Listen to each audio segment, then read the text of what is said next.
Well, good afternoon. Good afternoon. I'm not sure if I need the microphone. What do y'all think? I'm good? You're good. It is such a distinguished honor and privilege to bring you greetings. For those of you who I have not had the privilege to meet, my name is Joe Seabrooks, and I proudly serve as the president here at the Cedar Valley campus of the newly transformed Dallas College. Thank you all for being here. I will also tell you that I am absolutely obsessed with helping you address your workforce needs. By my own estimation, I do believe that it's not debatable, but the gaps that exist in our workforce across all industries is the greatest threat to our region. And I'm just going to say you are absolutely in the best possible place to be here at Cedar Valley, where we serve about 10,000 amazing students and 80,000 students across the Metroplex. Today is an exciting, culminating experience that I hope you will feel the same for me, because in about, I say 2016, my first week on the job, I spent at the Inland Port Symposium. And at that point, it was at UNT Dallas. And it was a fantastic experience. It is where I met Mr. Rader and some other of my lifelong friends in here. And I was so amazed at what I learned that day. And I think you're going to be amazed at what you learned today. But I have a dear friend named Jonathan Sprinkles. That's his real name. You can Google him, Jonathan Sprinkles. He has a phrase that I live by, is that knowledge is power, but applied knowledge is powerful. And so the information that you get today will be transformative. But until we make sure that we continue to work collaboratively to move what we call the Inland Port and all of the surrounding entities forward, it's all for naught. And so thank you for being here. I know hopefully we'll take fantastic care of you.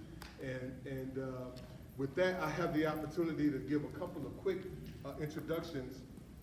There are two individuals that will come up to the podium to bring you greetings and to offer some context. These two individuals, by all estimations, are absolutely, unequivocally visionaries. They're visionaries that absolutely had the courage to make some strategic gambles to make sure this thing we call the Inland Port happened. And I know they did it, and it wasn't always popular. And to this day, I don't think it's always popular. But they have stood by us. They have stood by this community. They have stood by you, our business community, to assure that we have a level playing field to make sure that all the folks in DFW prosper. And with no further ado, I'd love to invite to the podium the tenacious Councilman Tennell Atkins, and then by any means necessary, the great Commissioner John Wiley Price. Thank you.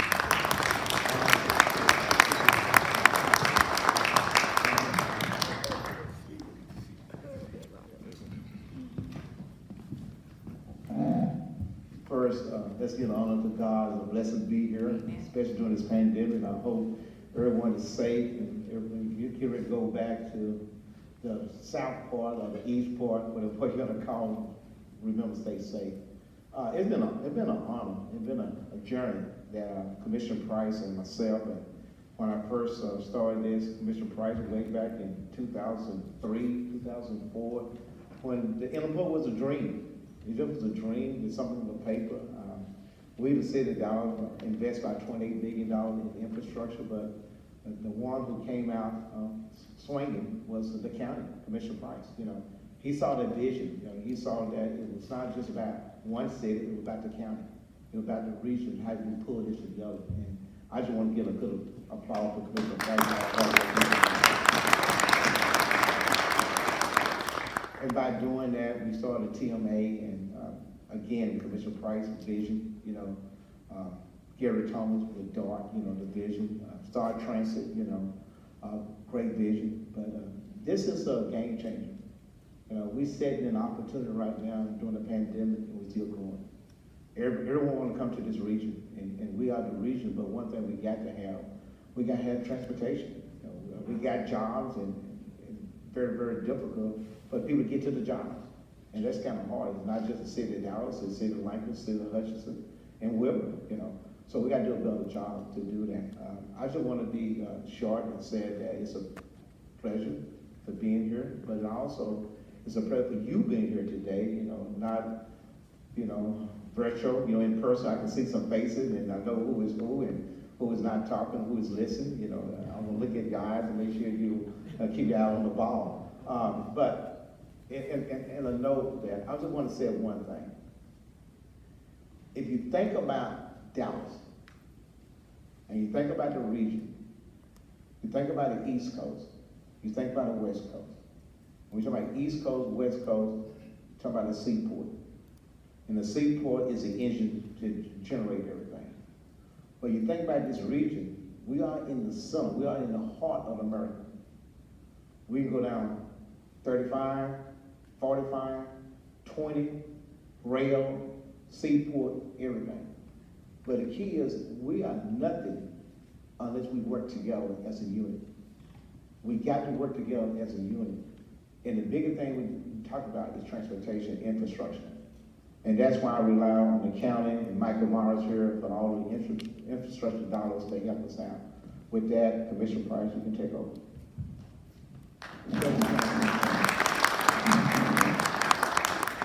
First of all, I want to say to Dr. Joe Seabrooks, Dallas College is fortunate. You hit the ground running. I've been around here for a few years, and I've never seen anyone as engaged in this campus as you are. And so first of all, I want to thank you for all of your energy. Best Southwest thanks you, and as a result, you've been an integral and a critical partner as we began to go forward with this whole inland port concept. To Alberta Blair, who is the chair of the Inland Port Transportation Management Association, to all the officers with that, to our executive director, Ms. Laura Freeland, and to those of you who are members of the board. Just thank you for being here. I'm not going to spend a lot of time up here because this is the fastest growing industrial market in the country. And we are very fortunate. When people ask me to define the inland port, all I say is that the inland port in our sanctified imagination is going to do for Southern Dallas what a little company called TI did for North Dallas. And so I just want to thank you for all the embracing that we've seen with regards to that. I think that Laura, we're on base here, and so while I'm here, let me just say this. There have been a lot of players that's been involved, and Councilman Atkins talked about Gary, Thomas, and Doug. We all know that we really couldn't make it if Michael Morris cut the umbilical cord. And so we would just, whatever happened, I mean, not after giving birth, just cut the umbilical cord. But this gentleman here has been in all aspects critical to our forward progress. Todd, let me ask you to come forward. We love you, Todd.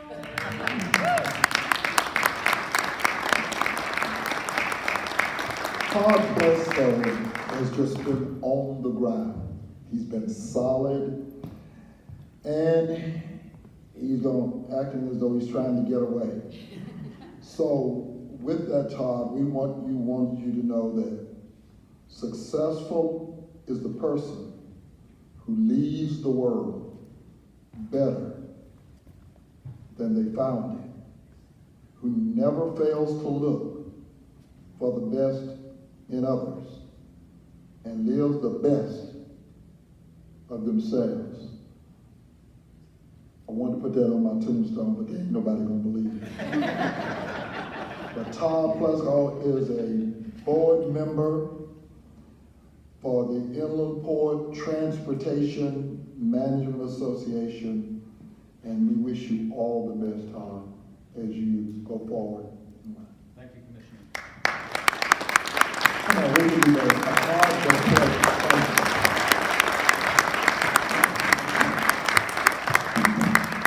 So I'd like to thank Commissioner and Councilman Atkins, because this concept, the idea of providing public transportation to job access into this inland port area to benefit both the businesses but also the residents of the city of Dallas and the communities, well, it wouldn't have happened without their pushing, without saying, you got to find a solution.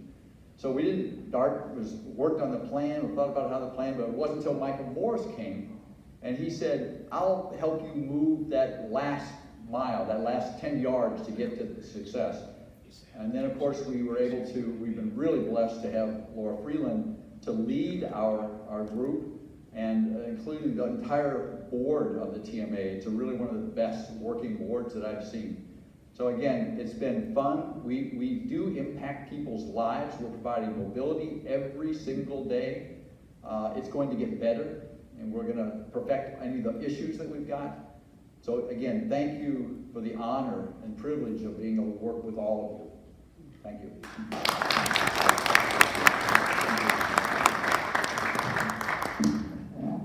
And those of you who are here today, you're in for a real treat. I don't know how she did it. Maybe some contacts that she made while she was in Dubai. But nonetheless, we have her now, and let me just tell you, you're in for a real treat today. Ladies and gentlemen, I want to introduce the Executive Director of the Inland Port Transportation Management Association, Ms. Laura Freeland.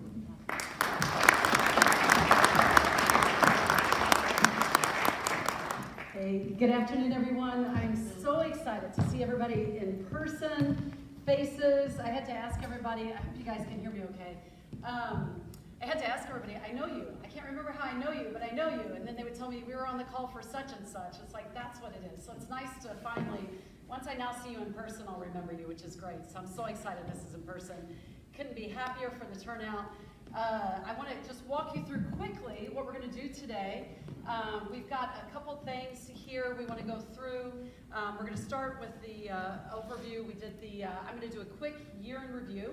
What has happened in 2021? I know what you all know what happened in 2021, but we did get some good stuff happen here at the IPTMA. I want to share that. What's going to be great is we did a lot of panels today. So great suggestion by Cullum Clark to do some panels. We've got one going on what makes the inland port the fastest growing industrial market, and we've got the folks that can speak to it, the experts here, which would be fantastic. We will give you a break.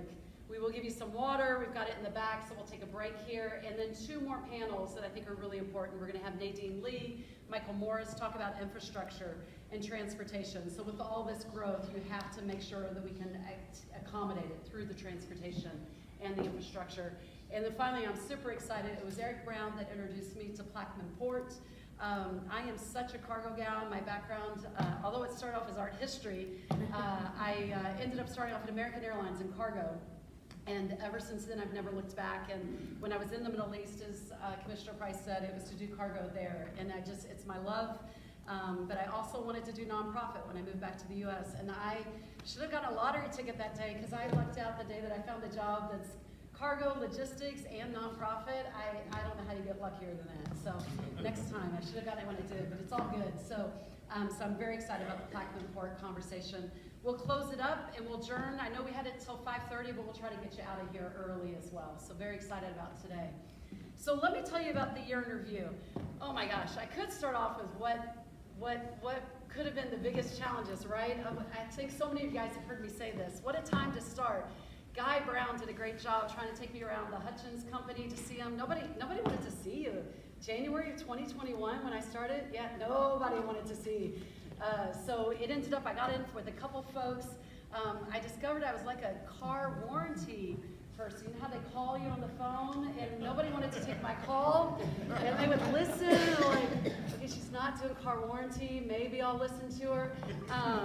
The year got better because I couldn't go into the buildings for the first half. They didn't want me anywhere near. I think being in the parking lot, they were nervous. So then about in the summer, I started leaving hangers. So I became the lawn service people, leaving hangers and letters at their doors, the companies, to say, here's who we are, to make sure to get the word out. But that's in the past. We got some great things that happened this year. And I want to go over this in two parts. The first part, for anybody who doesn't know what the heck that we're doing, I want to just give you a brief synopsis of that. But the second thing is I want to focus on is thanks to the board, thanks to everybody who's been so supportive, we've got some good numbers, and that's what I really want to focus on. So let's get started. Okay, hopefully everybody knows this, but in case you're one of the new folks I did not get from my door hanger or my call, this is what we call the inland port area, right? It's not official, the boundaries, but this is what we came up with to really try to encompass this idea. There are huge employers here. These are just red dots only represent the significant employers. There are so many more. DSV is having their opening today down the street. They're not even on here because they're brand new. So we got a lot of significant employers. And what really happened, and you heard folks talk about it a little bit today, is why did we come up with this transportation? Well, 90% of the folks that work in the inland port actually live outside the inland ports. So they're coming outside the inland port into this area. Only 10% of the folks that live in the inland port actually stay here and work here. And so I think it's exactly as said before with Commissioner Price, Councilman Atkins, bringing this vision to say we need transportation. We've got to fix this. That's when they brought in Gary Thomas from DART. That's when they brought in Michael Morris. And what's wonderful is with that vision, what they did was Michael Morris gave us the grant to kick off microtransit. So I've been in Dallas since 1994. I'm admitting this now because I have the job. I didn't know we had an inland port until I interviewed for this job. Other thing I didn't know until I interviewed for this job is what the heck is microtransit? Okay, impress everyone. This is what you need to know. Microtransit is the way we need to do transportation in the future where it's applicable. It's not applicable everywhere, but in the inland port it is. And what's great about microtransit is it's on demand. So it's going where you're going. It's going at the time that you're going. And when you think about this inland port area, the businesses are so far away from each other, you need that on-demand service. And so that's what works out well. So thanks to the grant from COG, we were able to kick off microtransit Monday through Friday. It covers that area I just showed you before. I'll show it to you one more time. Monday through Friday, 5 a.m. to 8 p.m. If there's this peak in demand, you just call Uber Pool. If there's a good thing about COVID, it means that instead of Uber Pool, you get the Uber Pool to yourself because of COVID. It takes you, we've got a lot of folks that are taking it. In fact, it's almost half of our rides are through Uber Pool now. We've got a great program that they thought of, which was 8 p.m. to 5 a.m. when the services are running. We've got a subsidy, $3 subsidy for our member companies, and it's that 24-hour coverage. So I got to tell you, I was given a great product. I can't take any credit. This was all given to me, and I'm very, very grateful for this. So my job is to make sure everybody knows about it. We saw the map before. Here's what it is again. It's pretty simple. We just take you from one part of the yellow to the other part of the yellow. If you came in on the blue line, you paid your DART fare on the blue line, well then that blue line pays for that last mile of transit going to the workplace. If you didn't take the DART line in, that's okay. You just pay the same DART fare and you have either the shuttle come and take you where you need to go, and then Uber Pool rates as well. If you haven't joined and you're a business here, I'd love to talk to you afterwards. Look at these prices. I'm in revenue management as my career prior to this. I will tell you, when I talked to Brittany Farr, I'm like, wait a minute, those prices? Okay, we'll do this.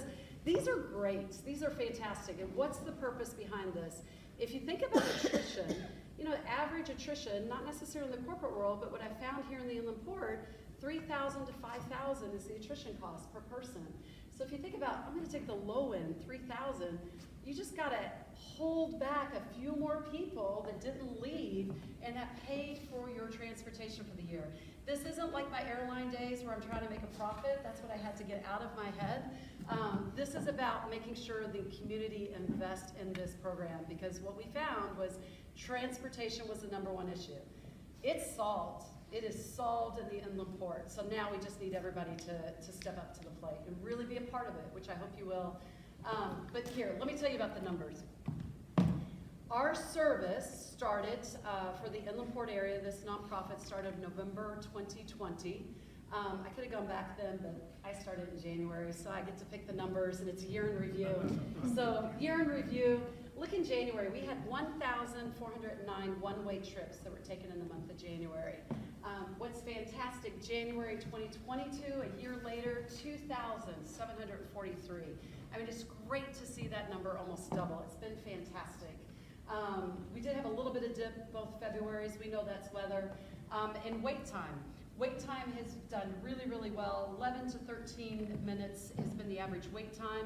There was a pop-up in February. We're working on making sure that gets down to, 15 is our threshold, but I don't like thresholds. I like 10 minutes. So 11, 12 is where I'm really always trying to make sure where we are. This is maybe for the transportation local official wonks. I don't know. I apologize. I just called you a wonk. But you might be interested in this. I know it's a competitive side of me.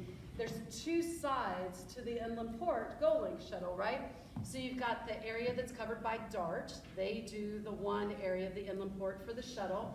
And then there's the other part that's the nonprofit. Now, when you're a rider, you don't know. You don't see it. It's seamless. But for those, what I really am proud of is DART has started the service in the area.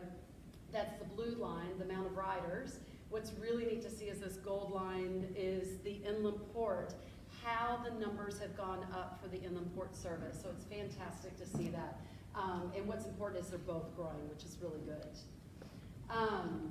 These numbers, I love these numbers. I'm going to start with Lancaster over on the left. January of 2021, 64 riders, that's all there were, and then it got up as high as 670 in the month of January. I'm really grateful for whoever the Lancaster folks that are out here. They helped, we got a water bill insert in there, and that's what really got those numbers jumping up. I'll tell you, I'll do anything for advertising. So water bills worked out well. Hutchins, we're so thrilled with that. Instead of 12, we're now all the way up to, got as high as 135. DeSoto's also doing very well. Wilmer, I gotta say, I appreciate Wilmer. If you haven't met Maya Ortez, she is phenomenal. She gets me to every single event. I've gone to elementary school openings. I've done PSA for the 4th of July. It's getting the word out to the residents, which is key. So what I ask all of you guys to do is get that word out as well. So if you be sure to tell anybody you know in this area about this service. Dallas, what's great though is as you see these cities grow, you still see Dallas grows. And that's my important goal, is the whole area needs to benefit, which is great. So we're seeing that growth, which is wonderful. Here's an interesting thing. Did I tell you I did analysis? After that art history, I was revenue management, so I really do love numbers. So just a couple more on the number side. Here's what's really interesting about this, is in February, when we started recording how many businesses were actually driving to, it was about 36 in the month of February. Look how that's increased. 167 as of this last month, the number of businesses we're going to. And so where the top 10 destinations made up 94% of that traffic, now they make up 73%. So we're seeing a lot more growth with other companies. And that was the point of this, is to get it to be broader. So really excited about that. There's some other highlights. Very excited about the new members we got in 2021. Dr. Seabrooks, I agree with everything that was said about Dr. Seabrooks. He has been such a great board member to have. I've been so pleased. Dallas College is on board. They've been a partner in so many different ways. City of Wilmer, we were so excited.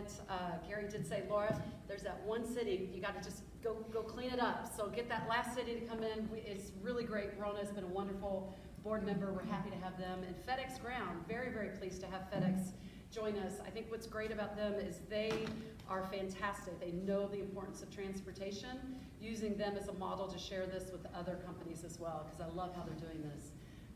There's some other things. There's a lot more I could talk about, but here are some key things I wanted to talk about. We did get funding. COG's been such an important player, not only giving us the grant to start, but also giving us a grant. We're going to start weekend service this year, which is wonderful. A lot of these businesses, they've got those shifts on the weekends, so they need that weekend service as well.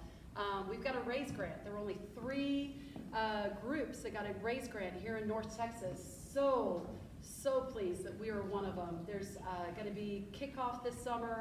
A lot of it we may not see until the end of 23, beginning of 2024, but it's some exciting things. And the team is great to help us with this, to make sure we get those improvements.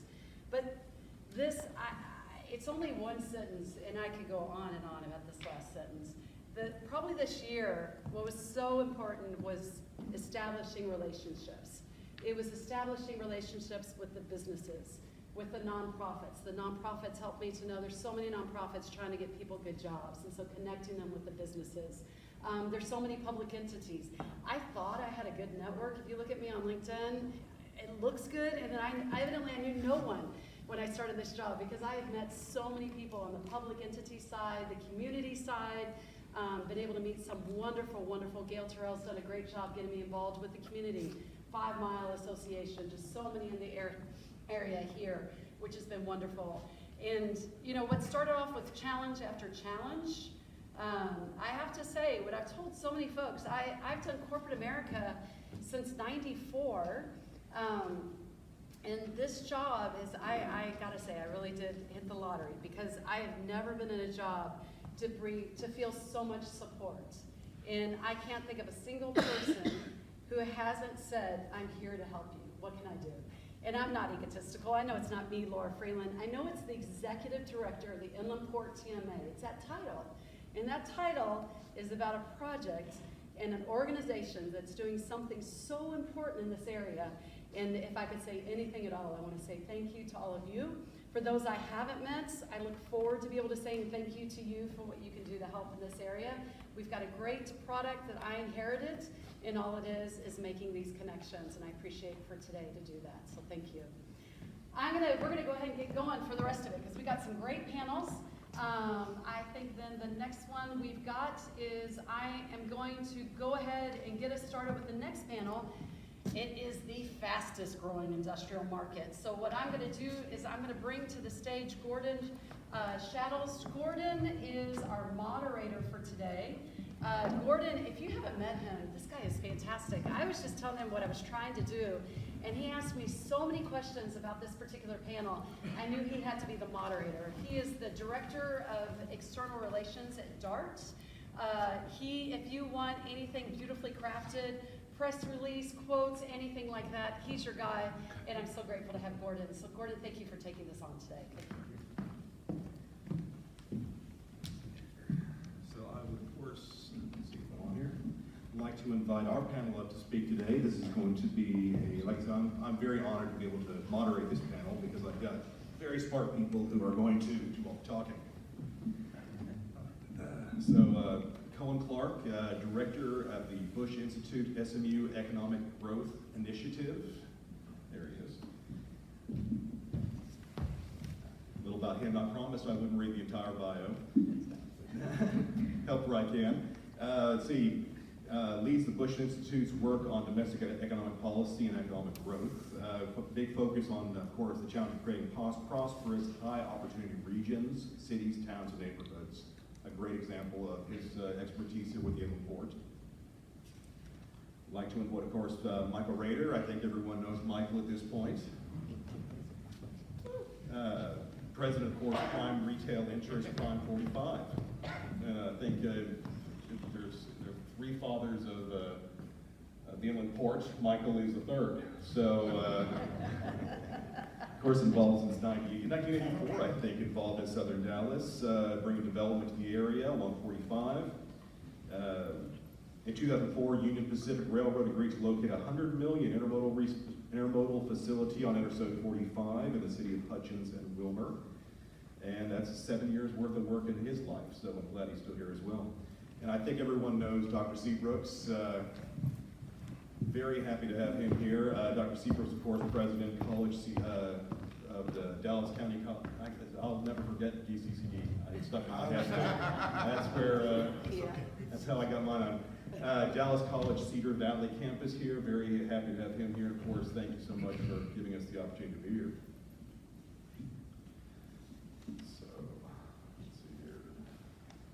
What makes the Inland Port the fastest growing industrial market in the U.S.? So first question, of course, we're talking about is growth to date in the Inland Port. I think we've all known here that the growth in southern Dallas and especially in the imports, both for employers and economic growth, has been phenomenal. So wanted to give, of course, our panelists an opportunity to discuss what they're seeing in the general growth ideas about the inland port. Please, gentlemen. First? Okay, sure. Well, first of all, so delighted to be with you all. Really honored to be at this session with good friends, Councilman Atkins, Commissioner Price. Thanks for all the great work you all do in our city. A number of other good friends. Lynn, who used to be called the workforce czar, but we don't say that anymore. So the workforce chief leader, and Laura, just amazing work that you've done. She was a Zoom friend of mine until today, and has a very cool backdrop. But anyway, what is driving growth of the inland port? I would suggest there's two really big forces. One national or global in scale, and one sort of more local and regional. The national and global one is that we live in a time of inexorable globalization, in which cargo goods move in ever more complex ways across international borders. Sometimes the same product in the course of manufacturing a car, the same component moves back and forth across maybe the U.S.-Mexican border even several times. And that's just with us. Goods, at least the components that go into goods, move further and further over time. There is some thought that the world we're living in now, particularly with the war in Ukraine, might in some sense occasion some degree of reshoring, maybe an emphasis on making supply chains more within our nation, goods traveling shorter distances. And in fact, even the U.S. trade representative just actually yesterday said that the administration's trade policy actually calls for having less trade and for manufacturing more of the components that go into our goods here in the United States. I would bet that effort will not succeed. I think that we will find that the forces of economic rationality, if you will, the forces for economic efficiency in the world are just too powerful. And so we will live in a time when the networks over which goods move are ever more complex, and all kinds of facilities that handle and transship those goods will experience tremendous growth. Now, we also know that there's tremendous competition among all of the places that are trying to do that, and not every place is succeeding. I had the opportunity in the last fall to go down and give a talk and spend a day in Laredo. And Laredo is, of course, a very, very different city from Dallas, but it does have the advantage of being an actual port, right on the river, and they have these enormous facilities for moving cargo as well as people across the border. But they're very frustrated in Laredo because typically when trucks cross the border, they do not go to the Laredo inland port very much. They just carry straight on as soon as they're across the bridge, typically to San Antonio or more typically to Dallas. We've just worked out in kind of the competition among all of the places that are nodes in this vast complex network. We've just figured out how to do it more efficiently here, and I'll leave it to folks who've been actually involved in making it more efficient to explain why that is. I will say I think it's part of a broader picture of how do I say this? What we have simply found is, almost despite ourselves, not because of any grand design, the way we have organized our region in the Dallas-Fort Worth, North Texas area, just turns out to be a more efficient way to operate a 21st century regional economy than most of our competitors in the United States.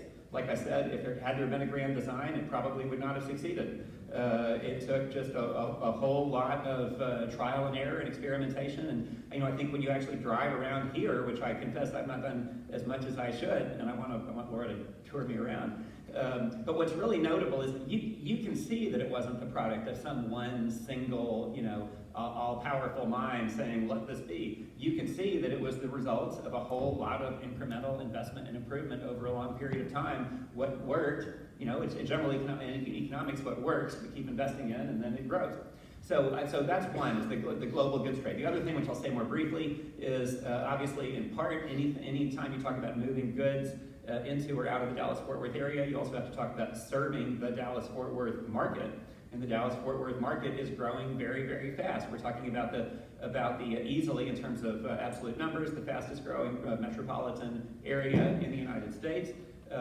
2010 to 2020, we experienced just under 1 million people growth in the region, up to 7.8 or 7.7 million rather. And the most recent data just out the last week from the census suggests that all of the big trends in terms of where people are moving to and where people are moving away from over the last decade have accelerated over the last year. And DFW wasn't just first, but it was first by a long ways over the number 2 and 3 Phoenix and Houston areas.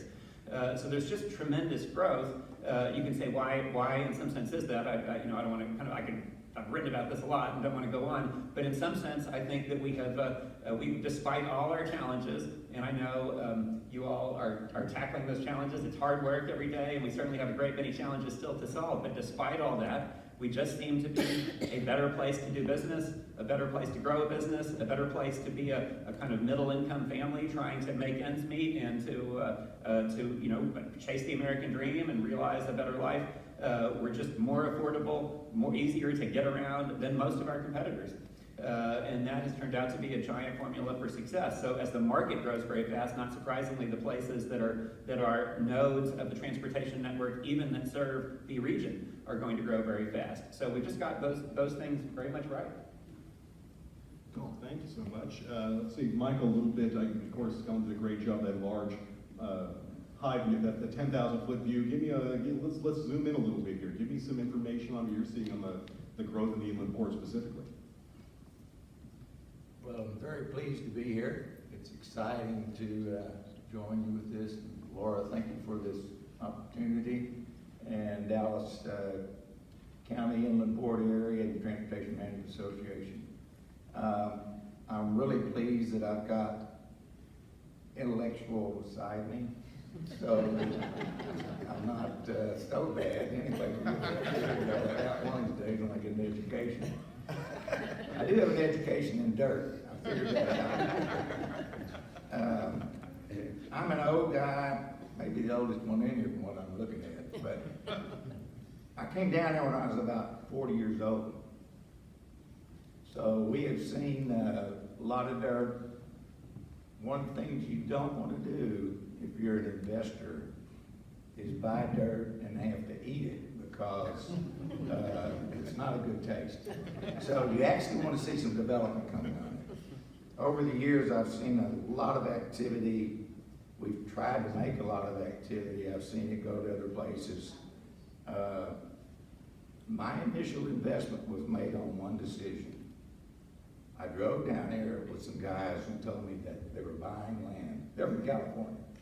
They were buying land in Dallas. I said, okay. And I'm from Tennell County, a dairy farmer area. Hurst Hughes, Bedford, and Colorado. So I come over and I see 3 interstate highway connections within 5 miles. Put some money in, get it back in 3 years, ride to the upside. Well, as some people in here know, Commissioner Price and Atkins, the upside takes a little bit longer than that. So we have worked very diligently and seen a lot of success. We missed some people or missed some good projects. Dell Computer one time was considering us for a facility. NASCAR Speedway was considering us for a facility at one time in the area, but missed those. But the logistics location did not change. We have the logistics, the better logistics than any place in North Texas for transportation of goods. Dallas-Fort Worth, the regional, Michael Morris knows this, fastest growing area in the country. We are the fastest industrial growing area in the country, and also the fastest, Dallas County in the ports, fastest in North Texas and Texas. So we've got a lot of positive things going.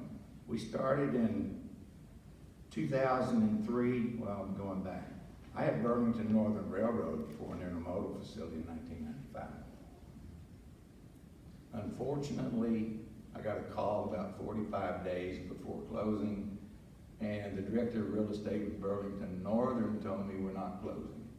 We're merging with Santa Fe. And there was a little project in North Fort Worth that the road started called Alliance. So we missed out. But that really got me going because I was thinking about, that time we had about 1,600 acres. How am I going to develop this? Need another intermodal facility. Fortunately, we are not only have 3 interstate highways, we got 2 major Class 1 railroads operating here. So I started chasing a company called Union Pacific Railroad. In 2003, after 6 years chasing them, we get in a contract, and we did 2004, we started construction of an intermodal facility. The same time that was taking place, a little company called FedEx shows up in Hutchins. And the mayor calls me and he said, FedEx is here. I'm giving you this history lesson because it really comes down to what's going on. FedEx is here. Well, I did a little facility in Fort Worth, 15 acres for FedEx. How many acres is it, Mayor? 100. Don't let them out of your office. So I come over now, so started working with FedEx, and to get a FedEx deal done, we needed some infrastructure. So who do you call? It's not the Ghostbuster deal.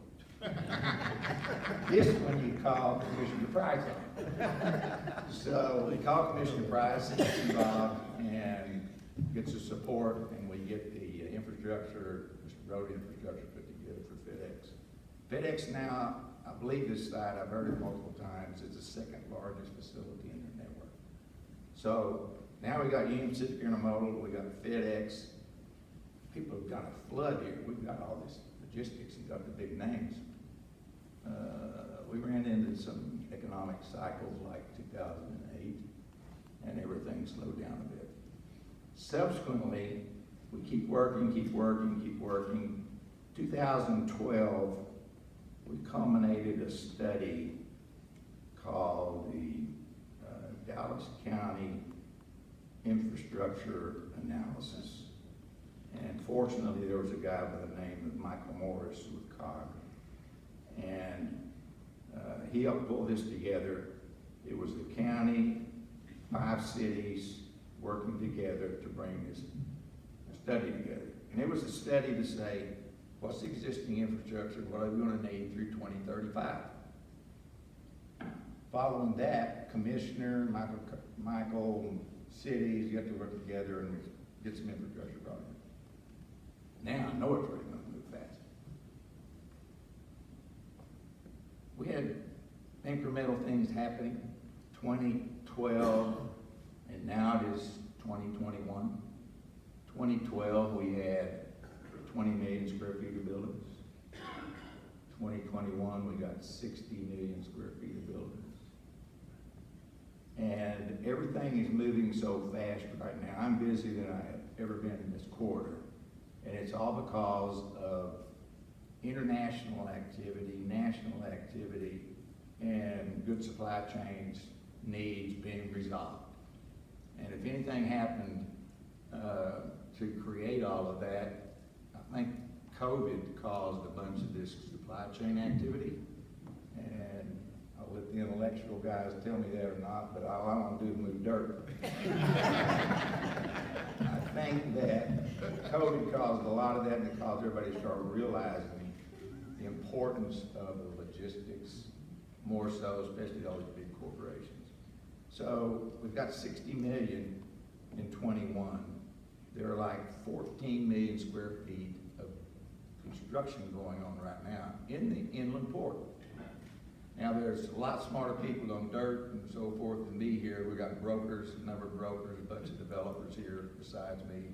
So we are seeing this growth just explode right now, Dallas County and the port, to the level that says, where do we go from here? So a little on, I know, Cullum, you reached a little bit on the growth in the inland port and the growth in general, but talking about the economic outlook now. I think you touched on this one quite a bit already. But what are we looking both locally and nationally on an economic impact? The impact of? The growth, of course, in the inland port area, but what kind of effect effects are we going to see in a global outreach route on the economy, and how is that going to have an effect on North Texas area, but inland port especially? Well, I guess let's briefly touch on the nation and the world, because we are a great, trading and financial and business center for the nation. What happens in the nation is for sure going to wash up on our shores, right? So I think we have we have a growing list of significant challenges, despite the fact we came into this year with a lot of what you could call a very powerful tailwind behind us in the U.S. economy. I think the challenge from inflation is serious. If I had to guess, probably we see the peak inflation rate sometime in the first half of the year, and then probably it gets better. The reason why I think that is because of course, economists will endlessly debate. They'll say on the one hand, on the other hand, and people will say, why can't you have a one-handed economist, right? But I think that you can basically say what we did is we juiced demand for goods a whole lot through a wide variety of public policies and other things. And the whole supply chain, everyone who manufactures and moves goods, has struggled as hard as they can, despite some real adversity with the pandemic, to try to keep up with that demand, and just haven't quite been able to get there. But we have a really ingenious private sector, and they will figure it out. So ultimately, the ability to manufacture and supply goods will catch up with even relatively large demand, and I think that will produce some tempering of the situation. So that's a challenge. Then of course we have and that, by the way, I think will also lead the Federal Reserve to make quite a number of interest rate increases this year and probably into next year. And significant enough interest rate increases have they will put a dent in the economy. There's no question. Then of course we have the war, which is above all a horrific human tragedy. But if we just think about it in kind of cold-blooded economic terms, I think that the direct impact of the disruption in Central Europe will be of relatively modest significance for the U.S. economy. We should recognize profound significance for some countries, for example, that are lower income and depend really in a big way on the importation of foodstuffs from Central Europe. So there will be a lot of pain around the world. I feel pretty there is now, and it's probably going to get worse before it gets better, would be my guess. Who knows what will happen on the war front. But in terms of how that washes up on our own shores, the war is another force for inflation. It's another force that will likely strain supply chains every place in a whole lot of, I think a lot of us have probably for the first time read about the particular raw materials that get produced in significant amount in Ukraine, or did. So my guess is we came in very strong. The household sector has an enormous amount of cash on its balance sheet, something like $2 trillion more than probably where we would be absent all of the COVID era policies. That provides a lot of buffer, and it probably means maybe the Fed interest rates slow the economy a little bit, but probably don't totally sort of crush it. What does it mean locally?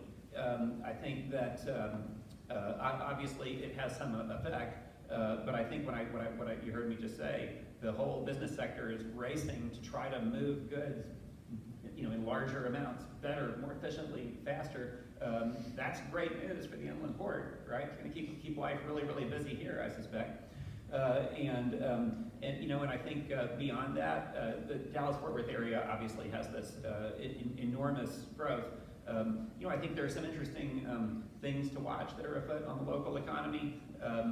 One thing is the housing sector. And I hope to come back to this because it's very relevant to the people here, working in the inland port, trying to get to work, and ways Lori described. But one thing that's really kind of notable is in some of the suburban areas of the DFW area, we have just about the fastest new housing supply growth in the United States. And that applies in a huge way in the northern suburbs in Collin and Denton County, but it is happening pretty darn fast in the suburbs just to the south of the city of Dallas as well. I have some data here if we want to come back to it. But I think kind of one of the great nuts we haven't fully cracked is how to actually get housing supply really moving in the city of Dallas. The city of Dallas has, we all know, I'm sure Councilman Atkins, I hope you would agree, we're struggling with that. We've got a lot of work to do. So that's kind of a break on our economy in the city of Dallas. You know, it's one thing that holds us back when so many other things are going the right way. Fantastic. So yeah, another big challenge, I think you'll again lead on to this one, is the challenges that we have right now. Of course, we've got the growth we're doing great on, we've got the economy, we've got, of course, there's the hindrances we're all suffering through with COVID and everything else. But a little bit further on those challenges on growth, I know Laura did a great job explaining the 90% of our employees in inland ports or live outside the inland port. I know it's very dark, and thank you, Todd. Bring that all together, that micro-trans, and being able to get people funneled into the inland port, get them to those important jobs where they need to be. Sort of so Michael, like a little bit on the infrastructure, I know that was a big piece that you were talking about. Very close to the sort of the projections we have for 2035. What else needs to be done to expand that infrastructure opportunities? Well, the important thing for me is development. We've shown 40 million square foot of development in 10 years, and we've got 14 million square feet just happening right now. It's not square feet and all that, but it's the job creation we've got. When you've got all of this population coming here from the north for jobs, having the jobs ability here and growing that, we should be making penetration into our local market. Dallas, the city of Dallas has got the most population in the inland port. Then we've got Lancaster, which is second, I guess. And then we come down to Wilmer and Hutchins and Ferris and a portion of DeSoto. We've got jobs coming in. Walmart's here now and spending $1 billion to come to the Dallas County Inland Port. So we've got a fulfillment center and a major cold storage facility. These aren't the forklift operator everything. These are high technology. These are robotics. We need to be working with Joe to get some of these people trained along those lines. And we got people living within 5-10 miles who can come here instead of drive down 50 miles to get here. So the concentration to me is we're building these new businesses coming to town in droves now. And great jobs are being created. We need to fill them with people living here. Fantastic. Dr. Seabrooks, I think you've got some information about that one. I'd love to hear about it. Yeah, but before I do, I want to backtrack to respond to the first question about, you know, what is the special sauce that makes the inland port poised to experience a level of success? You've heard about the history and the investments, the infrastructure, the vision, the calculated risk that some very key people in this room embarked upon. But there's a couple other entities that exist that we haven't talked about today. One of them is the Best Office Partnership. It's a unique organization that has members, 11 member cities, who are all, in many respects, rolling in the same direction. And many of those cities have very strong economic development programs that also work collaboratively to figure out how do we meet the needs of the businesses that are coming here. And so a little shameless plug, but Mayor Kerry Gordon from the wonderful city of Box Springs, illustrious mayor, shared this regional master plan that is a culmination of every piece of information a developer would need. Potential housing stock, infrastructure, anticipated growth, information on population, and folks who are currently in school or in the workforce. And there's a couple of slides I'll quickly share because one of the things we fought since the day I've been here. I'm late to the game. I'm Johnny come lately. I didn't get here in 2016, but it's almost astonishing how people wear Dallas on their sleeves and love everything DFW, but doesn't have a clue about Southern Dallas County. The misperceptions, folks, is it's incredible. I can't tell you, please don't feel bad, but if I had $1 for every person to say, I've never been to this campus, it's so beautiful, it's one of the most beautiful campuses I've ever experienced, I would have to work. And there's this, and so we have allowed our history of Dallas, which is unfortunate, right? To create these misperceptions, and I call them truth, lies, and alibis, why you shouldn't invest in Southern Dallas County. And so being able to be a part of this organization, to put the factual realities of what is happening and who is down here, it is amazing to me. And so this particular slide, and if you have your phones, you can collect, there's a live GIS map that you can sort by city. And what the images to my right, in the reddish oranges color, shows the number of people who live in the 11 cities that we call the Best Southwest Partnership Region, where they get up and go to work every day. And so there's 110,000 people. You'll see go as far as Denton, McKinney, places, I don't know how you would do that. Every day to move this economy. And only 55,000 people come into our 11 cities.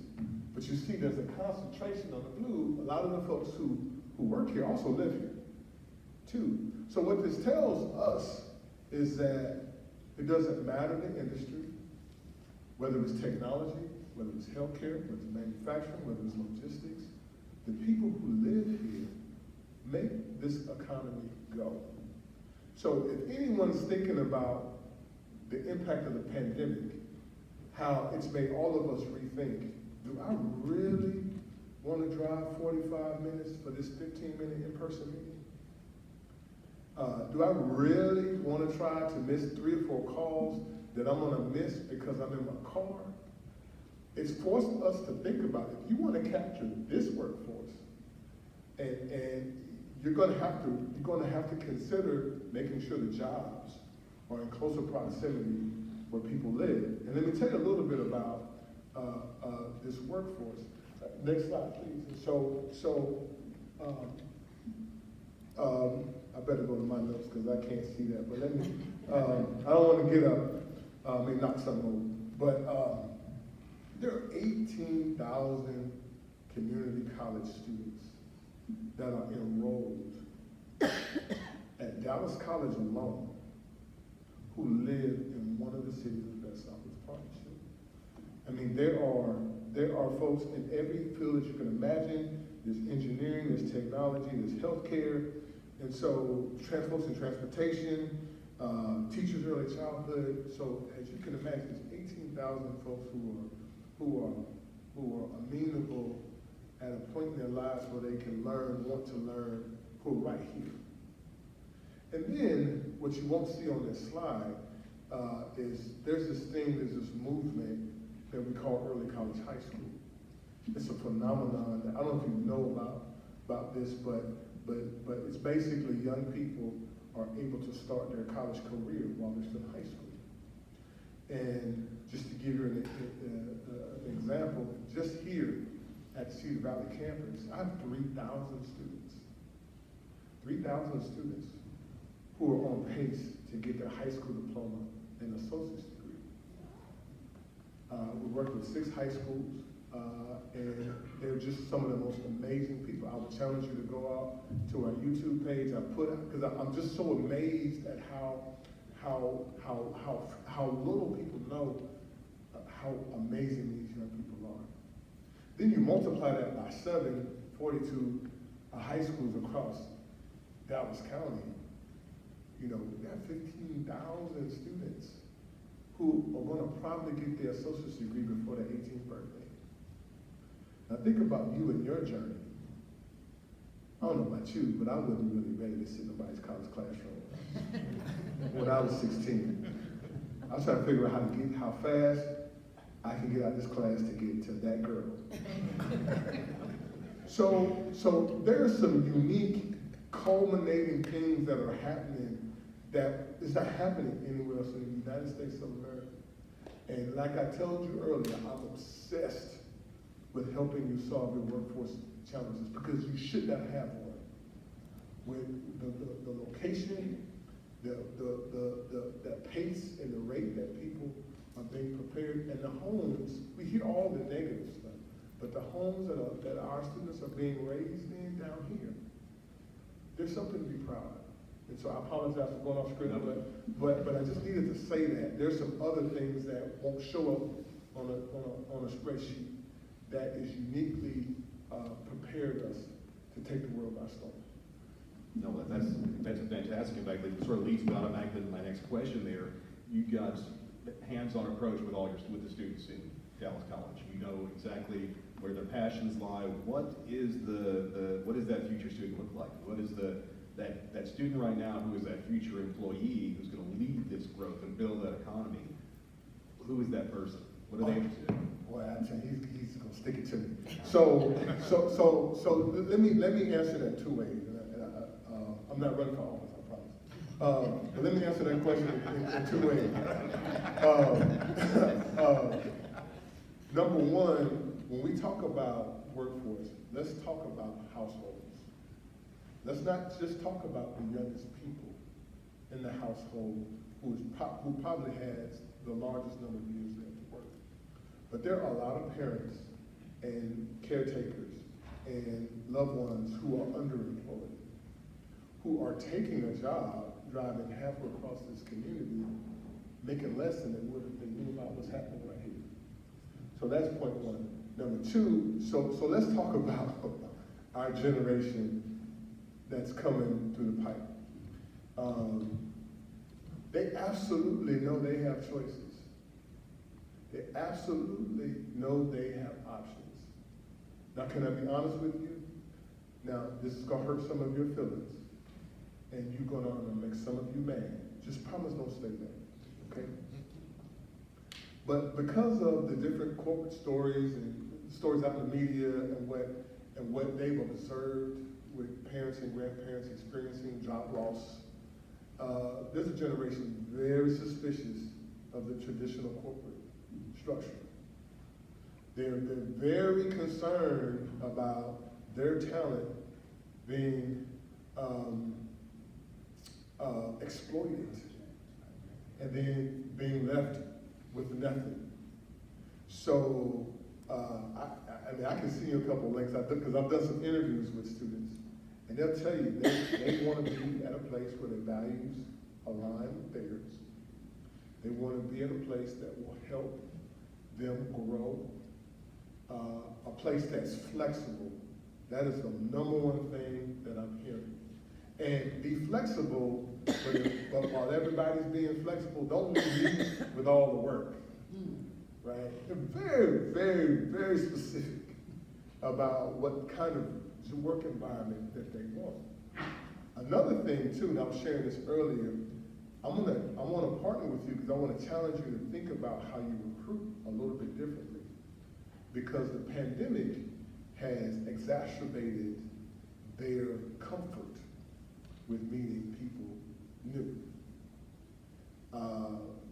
I remember as a young fella, they said stranger danger, right? That is like times 20, right? I mean, they are very concerned about who they interact with because they don't know who they can trust. And being isolated for so many months on end has exacerbated that. So your recruiting strategies will need to be you have to become a little bit more familiar. And you have to become a part of that community that you're trying to recruit from.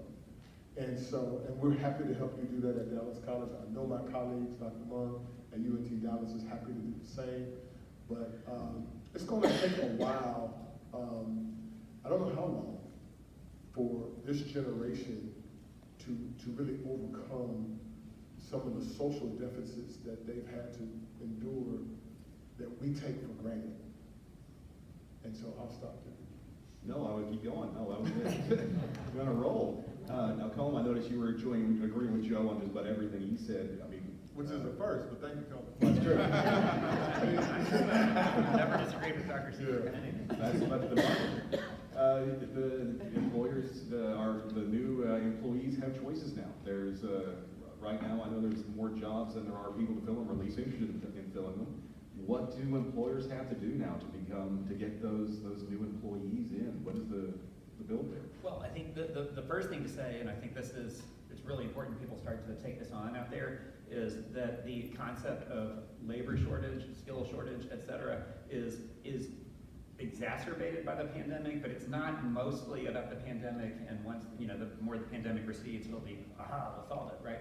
On the contrary, I think we'll be talking about major labor shortages in the US economy, certainly all through the 2020s and probably well beyond. There's a really powerful demographic reason, which is that the grand total number of people consuming goods and services is growing a lot faster than the grand total number of people producing them.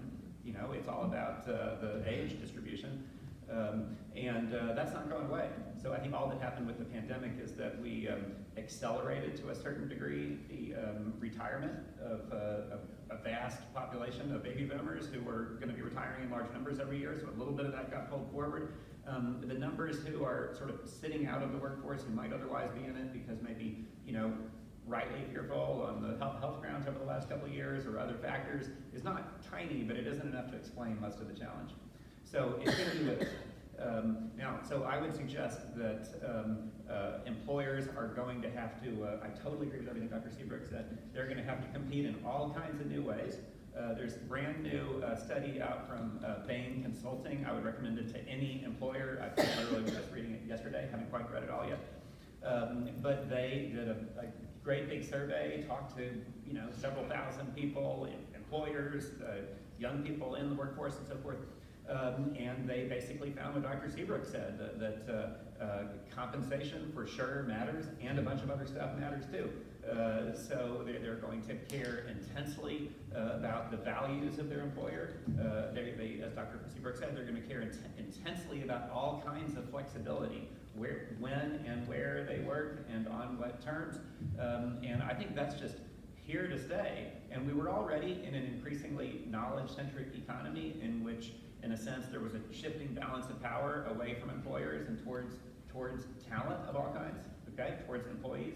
I think, again, the pandemic accelerated that, and that balance of power is just going to keep swinging. So Bain was basically saying, expect ferocious competition. That competition, we should generally see it as a good thing for America on the whole, if basically the result is that it drives up income levels for a wide swath of the population. Many people who haven't participated so well in the growth of the economy over the last decade or two, probably going to have a really good decade if they're ready to work hard. But it's going to be really tough on any employer who is not fully competitive in terms of compensation and all the other stuff. And I think then, I think in addition to sort of getting clear in your organization about what your values are and how you're going to treat people and the kind of flexibility you're going to allow, I think employers are also going to have to wrestle with some of the things that Laura and her organization have been wrestling with. They're going to have to think about, the kind of employees we want to employ. Can they get to work? Physically, can they get to work? Can they live within some plausible distance and not have impossibly long commutes? Can they solve childcare problems? Can they solve other kinds of things that stand in the way of access to workplaces? Whatever it is, I think the most creative employers, the ones that will win, will not just get the first batch of stuff right, but they will actually they will get more intentional about issues of, maybe they won't all become, I don't think we're going to go back to the company town where employers build a bunch of housing, but they might start caring a whole lot about the where housing is getting built and with what quality. They may care a whole lot about what kind of transportation modes are. I would imagine that the future they will care about in transportation will be very, very multimodal, lots and lots of modes, and employers will be looking closely at that. Can people plausibly walk to work in some cases, bike to work, do GoLink service?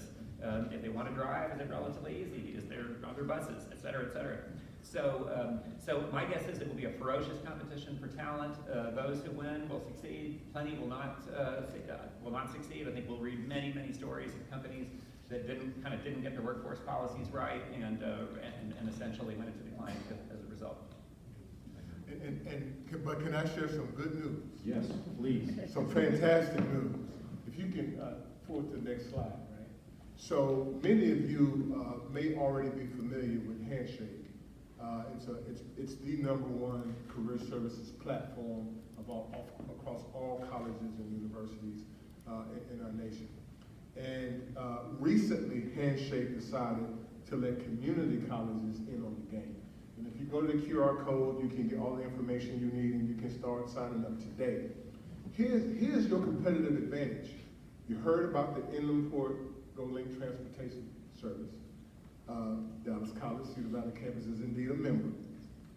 If you would be a little bit more open and flexible about the rules of work, if you can look at under 18, maybe 17, we could build in earn and learn opportunities for students to be able to get back and forth from class to the workplace, learn your business while they're still growing and developing as young men and women. You have an opportunity to create a sense of loyalty because you've given them their first real opportunity. And all of the elements that we're talking about, transportation, availability of people, getting to know you and your values, is right here contained in the Inland Port. No one else has what you have right now. And I promise you, if you want to come back, I can personally introduce you to some of the students that will leave you here in tears, wishing that you would have been a better student when you had the chance. Because I feel that way daily. Like, boy, I wish I had a do-over, knowing what I know. I actually wish I had more fun in college. Really? Well, the fun part made my life a little. No, I'm with you on this one. I had too much fun. Yeah. So again, I'm so sincere when I mean, let us be a part of your equation. The workforce is going to make or break us. And you have all the other elements. And yes, the competition is ferocious, but I learned a little secret a long time ago. He or she who's first wins. So whoever gives that individual their first opportunity, you have a unique opportunity to have them for the majority of the career. Gentlemen, no, one more, Mike. I was gonna say, I'll give you keep going. Misconceptions have been in this Dallas County and the port area since I came down here forever. People have not seen understood what's here. Most recently, I'll call it 4 or 5 years ago, we looked at, I'd get calls and they'd say, we've got somebody thinking about coming down there, but where's your workforce? You have labor force. Now, corporate America has figured out the logistics deal and decided, they figured out the labor force is here. We're coming, we'll get the labor force because it's here. About 15,000 jobs over the last 10 years. I'm gonna tell you there's 6,000 coming by the end of 24. That's what's built up right now. So get ready for it, Dr. Seabrooks. I'm ready. Because they got to get at their parents' house. I'm committed to that. Yes, Gentlemen, thank you all. I told them this is going to be a 3-hour conference. We're going to be here forever. Yeah. But no, thank you all for being here. Like I said, I appreciate it. If anyone has a chance to talk to them later, I trust me, they will talk for many, many hours. So thank you all.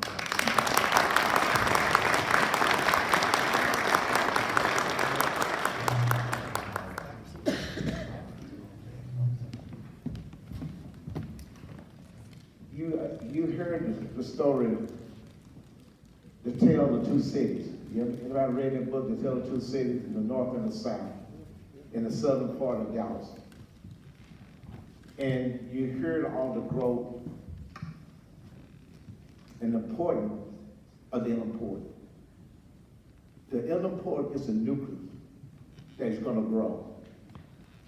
But how it's going to grow is a part of the life. You hear one thing, companies who come here got to give back to the neighborhood, back to the community. Money got to stay in the community. Money got to circulate in the community. The reason why, other part of the city, the money may turn 5 or 6 times. You saw the map, driving 90 minutes, 45 minutes, bedroom community, taking the money out of the community. So the developers here, we got to keep the money in the community train the resident, educate to make sure it grows. If we grow the inland port, we're gonna grow society, we're gonna grow neighborhood, community, we'll be well off. And one thing I definitely need, quality life, walkable neighborhood, trails, place to eat, place to go, entertainment for the family. You just cannot take the money and make the money and take out the neighborhood. So I want to make sure you take it home with you. Okay. Mike? So we got a break. We're just running a few minutes longer, so if you guys want to take about 10 minutes, 15 minutes. So thank you. We're going to go now to this next panel, and we're going to talk about now how transportation and infrastructure keep pace with the inland port growth. And again, I'm Alberta Blair, and I'm the chairperson for the IPTMA, and I also wear another hat. I'm also the director of public works for Dallas County. So this is definitely a topic that is to my heart, and in other words, how are we going to keep up with definitely getting the infrastructure done? And I think that was touched on a little bit in the first panel. So we have two distinguished, very good. When do they come? People here on this panel to talk about that, that really have a clear understanding on what that means here. So with that, I know you're familiar, but if you're not, if you're from outer space and you don't know these two individuals, I'm going to give you a quick bio for them. Miss Nadine Lee. Miss Nadine Lee is the President and Chief Executive Officer of Dallas Area Rapid Transit, DART. 13-city transit system covering a 700 square mile service area with bus, light rail, commuter rail, and paratransit services, where she leverages the talents and expertise of 3,700 employees to deliver the people's transit system. So give her a applause.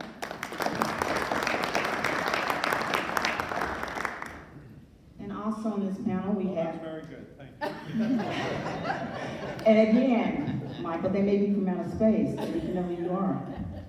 Michael Morris has been on the staff of the Transportation Department of the North Central Texas Council of Governments, the Metropolitan Planning Organization for the Dallas-Fort Worth area since 1979.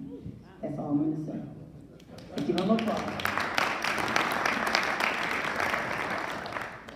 So with that, I know you have a few slides and a few presentations, so Ms. Lee, I'm going to let you start first. I don't have any slides. Just in general, just an overview. Yeah, that's fine. So you all may have heard that we just recently did a bus network redesign that launched on January 24th. And as we talk about how to improve transportation, not only to and from the inland port, but in the southern sector specifically, we are trying to take steps to really pay attention to what's happening down here, because there's a lot of growth that's projected. And what we want to do with our services, because it's a little bit easier to deliver transit services in a little less time than it takes to build new construction projects. We are trying to really watch what's happening down here and make sure that we're always providing the services that will actually meet demand for transportation down here. And so of course we launched our bus network redesign on January 24th. To date, so far, our ridership numbers are up. Yay, that's a good thing. Up by about 10,000, which doesn't seem like very much, just sort of on the surface, but when you think about the fact that ridership is only really at about 60% of pre-pandemic levels, that's actually huge growth for us, which is very exciting, and it tells me that we're on the right path as far as bringing people to the places they want to go and trying to serve them better in the corridors where there's higher ridership and higher travel, better mobility. So the good thing is that the bus network redesign that we launched is just the first step. We have a lot of improvements to make on our bus system, and that is really the precursor to any other significant improvements that we make on our bus system going forward, which we're of course studying right now One of the things that I want to point out is that in this area, particularly as it relates to the inland port, is that we don't just have fixed route bus service, we also have GoLink service that provides a lot more places, a lot more access points for people to get to their destinations.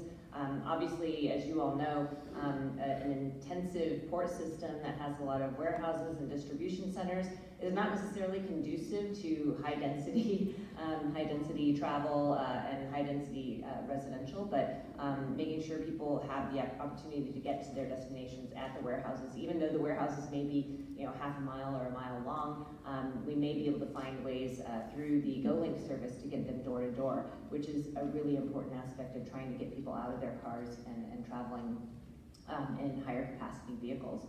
Now, the one thing I will also say is that, as we grow the inland port, this potential conflict between people movement and goods movement, because we're trying to get workers to their distribution centers, as well as goods out of the distribution centers, is going to create a lot of challenges for us in the future. And if we're mindful, we can actually make investments in the future to try to prioritize transit for the people movement part of things and make things safer for them, while we're continuing to allow for the roadway capacity to move goods. So that's just something for you to think about, and that's where I'm going to stop for now, and we can continue this conversation. Okay, Mr. Morris?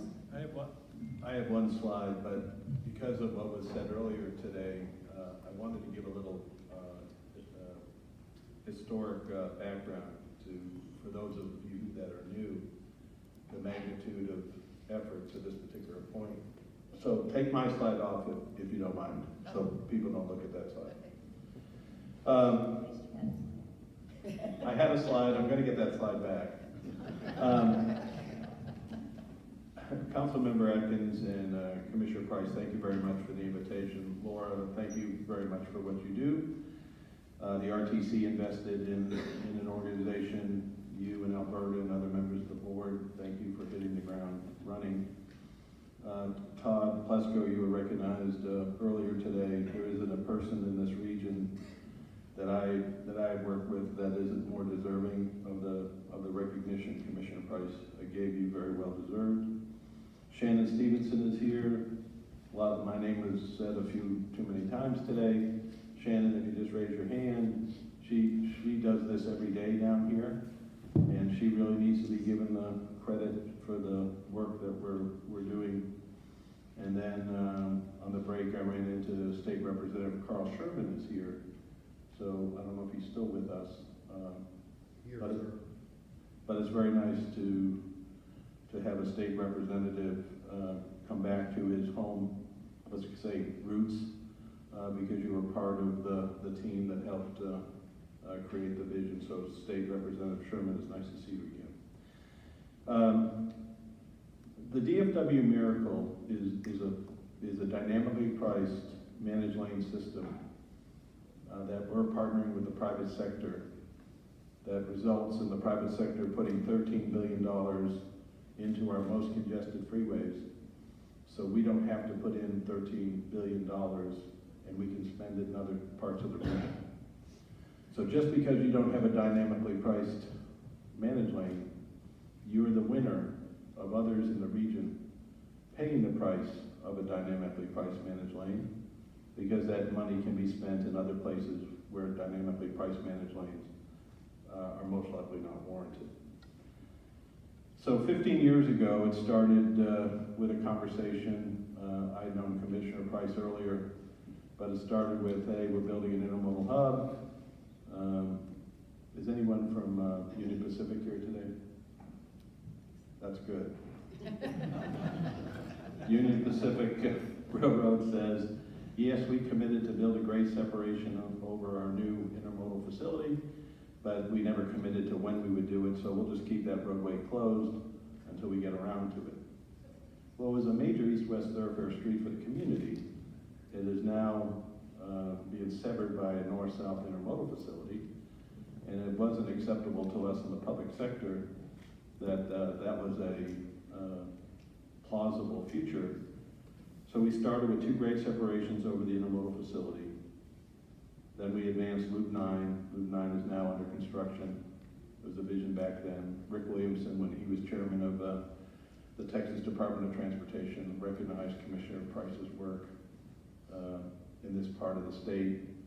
So to think way back then, this focus you're in was recognized by the head of TxDOT as we advanced Loop 9. So you have now Loop 9 to your south, Interstate 20 to your north, 45 to your east, and 35 to your west as part of this. Before July 4th, your homework assignment is to understand what the double hockey stick is. So Alberta you'll email Alberta, or Alberta will tell Laura what is the double hockey stick, another investment in another $20 million of east-west Thoroughfare Street access. Your intermodal hub at that particular point no longer is an intermodal hub. It is a logistics hub. There's a huge difference. An intermodal hub, the train comes in with largely containers. Containers are put onto trucks. Trucks bring containers. Intermodal train takes them out. A logistics hub now has additional track that's being built. Sheet steel comes in. It's loaded to a manufacturing facility, and say washer and dryers come out. So the people that are now ringing the doorbell of your community are now true manufacturers. They're manufacturers of materials that like to be moved by train and can be a product that then is moved by train after it's manufacturing. The future good paying jobs are in the manufacturing process and the advanced software systems to drive those particular procedures. Alberta, who seems to be this little nice moderator, Alberta is the Public Works Director in Dallas County, is the person that builds most of these facilities. She is the doer that gets those items done as part of the effort. And we're talking about these big top-down intermodal facilities, but the mayor of Ball Springs is here. We have grassroots, bottom-up things occurring at the same time, and in council member districts in Dallas. So turn the slide on. I wanted to give you that background because that was about $100 million of infrastructure. And because so many of you are new, we typically don't bring those back. But I thought it important to bring back because some of you are new to it. But let's talk about the most recent things. So the TMA was funded by the Regional Transportation Council. That's the $1.25 million with a board of directors and Laura as your chair. It's critical that public and private partners are on there. You're on the clock. TMAs are a 3-year funded program, and then you're supposed to be self-sustainable. Now the promise I was given 2 or 3 symposiums ago is because the track record on TMAs is not great. The commitment from DARD and the community is, look, we're going to be different. We have all these private sector companies that are going to sign up, and this public-private partnership will sustain itself. So one of the performance measures I think we need to see every year is how many private sector members, how many public sector members, so we can gently encourage the membership so you can sustain this conversation. It is a lot easier for Nadine, I, and Alberta to get grassroots communication. Oh, we need transit for longer shifts. We need to start that transit earlier in the day. We have a horrible signal that's out.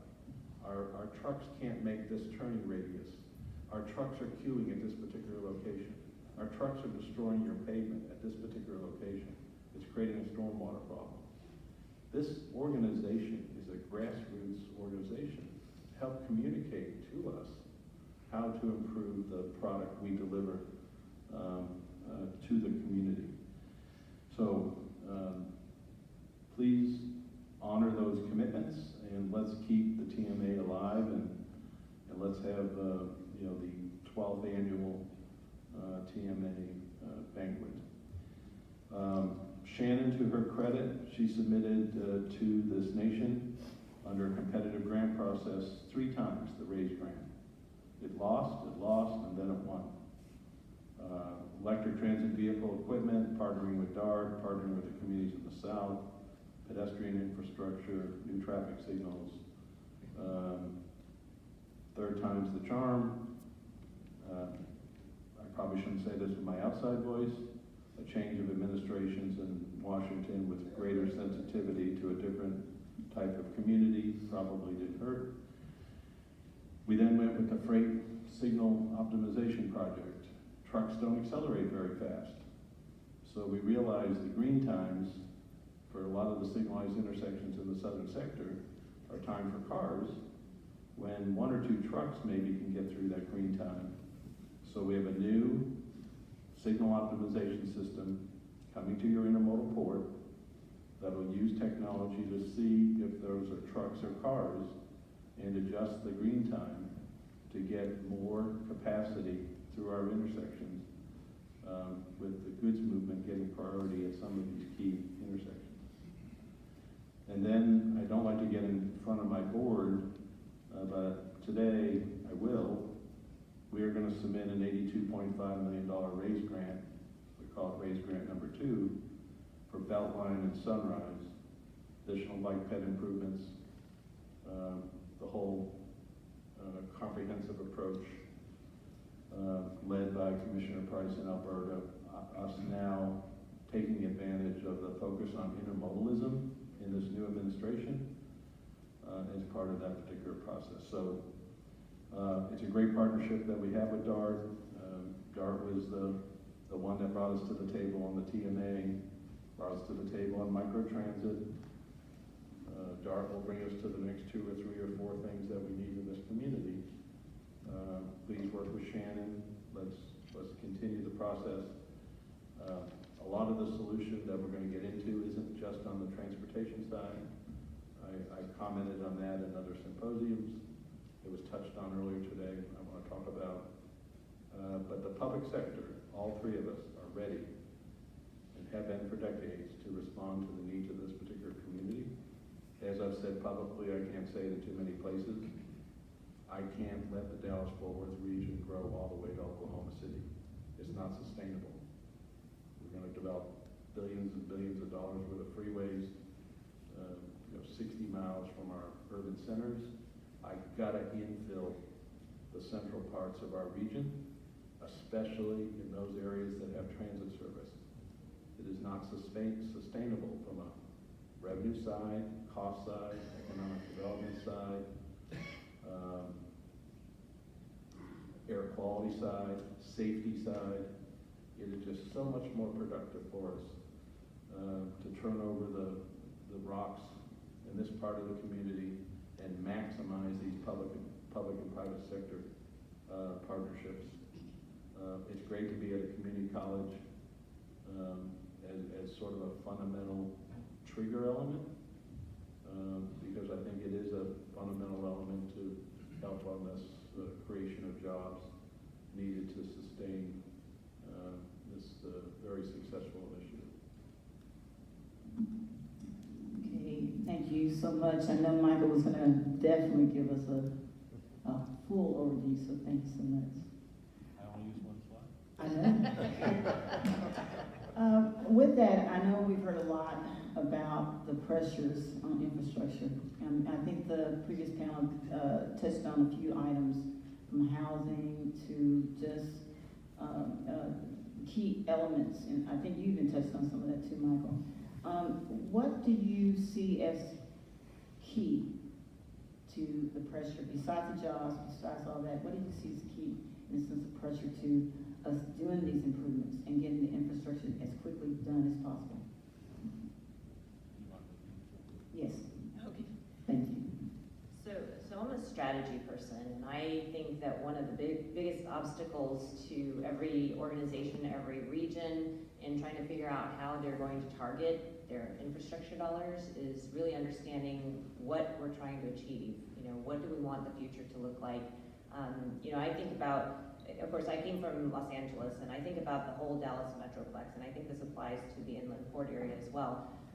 We have an opportunity to look ahead and see the growth that's coming to our region, and we can make some really conscious decisions about the future and how we want to operate our transportation system, so that it's actually a system that provides access for everybody, can get everybody anywhere they need to go within the region and do it very efficiently. But that doesn't mean that we have to do it all by single occupant vehicles, right? So I think as we look forward to the future, and I alluded to this in my opening remarks, is that we know that when the inland port grows, we're going to have to figure out how to accommodate goods movement, efficient goods movement with the people movement for people who are traveling in and out of the port complex, and also just getting to any of the destinations they want to go in the southern sector, as well as in the north. But our focus right now is on the south, right? So I really think that we have an opportunity to look at that future and plan out where our targeted investments have to be, because the reality is, I hope this isn't a surprise to anybody, but the reality is that we're always financially constrained. We always ask for more money than we always ask for more money than anyone has to give, and also we can't possibly keep pace with the kind of growth that we're projecting if we're always relying on building new capacity on our roads and highways. So where could we actually make investments that would actually have more impact quicker and actually serve people well? Well, certainly transit's one of those areas. As I mentioned before, we're starting with our new bus network, and we're planning to build upon that and provide better services as we move into the future. And of course, we have to tweak things here and there, but the reality is that we now have a better sense of what people's travel patterns are. We know that the inland port is growing. We know there are a lot of jobs there. To the point of that Michael made about manufacturing, we know that there's not only the minimum wage jobs, but there's opportunities for growth opportunities for the people who are working in some of these warehouses. So we know that there's a viable career pipeline for people to access if we can just provide the services that people need and grow the services with the opportunities as they're growing in the inland port. So the question for this group is how bold you wish to be. So the way public entities respond, they forecast demographics into the future. We just did that. We see two major potential horror stories. We have a smaller market share of our population growing in the future inside our three transportation authorities. So population wishes to grow where our transportation authorities currently don't exist. And Commissioner Price, a larger share of the future population wishes to locate in unincorporated areas. Now, you as cities, you're fighting a legislature that basically is restricting your ability to expand your ETJ, so you at least get policed by your land use responsibilities in a city, in a home rule city, in an unincorporated area where the legislature doesn't give those rights to a commissioner's court. Can you imagine what's going to occur in the quote Wild West if we can't make some corrections to that? So we're going to have adult conversations with the legislature with regard to our ability to expand. Put this property tax issue aside. Let's focus on what is the best strategy to. We need development inside home rule cities as a way to control it, and we need more population employment inside our service areas. Now we can grow our service areas. So we had three major efforts to bring in local governments. Terrific effort Shannon ran with the local governments south of Dart. I happened to work on the one on the communities north of Dart, and Shannon's team worked on the one in Tarrant County. So we have a roadmap. And the roadmap that locals want to use is, we want to partner with the three transportation authorities. We don't want to do it on our own. We don't want to have a fractionated approach. So we now have a baseline to move forward. So if we can grow members into transportation authorities, which I need to hold our cities accountable for, like I'm going to hold businesses accountable to be in your TMA. That's one way to have public policy. And the other is to work with our legislative delegation and create some authority with local control, which I know is a bad word in the legislature right now. But the success of this region has been local control. The boldness comes from if in fact we can get the income distribution of all the employees within 5 miles of this building today, do a survey, we don't want their name, we don't need their zip code, give me the income distribution of the employees within 6 miles of this building. And then let's do the survey of the housing prices that are equivalent to those jobs within 6 miles of this building. The reason why you guys are bringing transportation, my hope is transportation is in a panel here 10 years from now, because we've then solved it on the land use side. The reason why transportation is a panel is you have a failure in land use and you need transportation to solve your problem.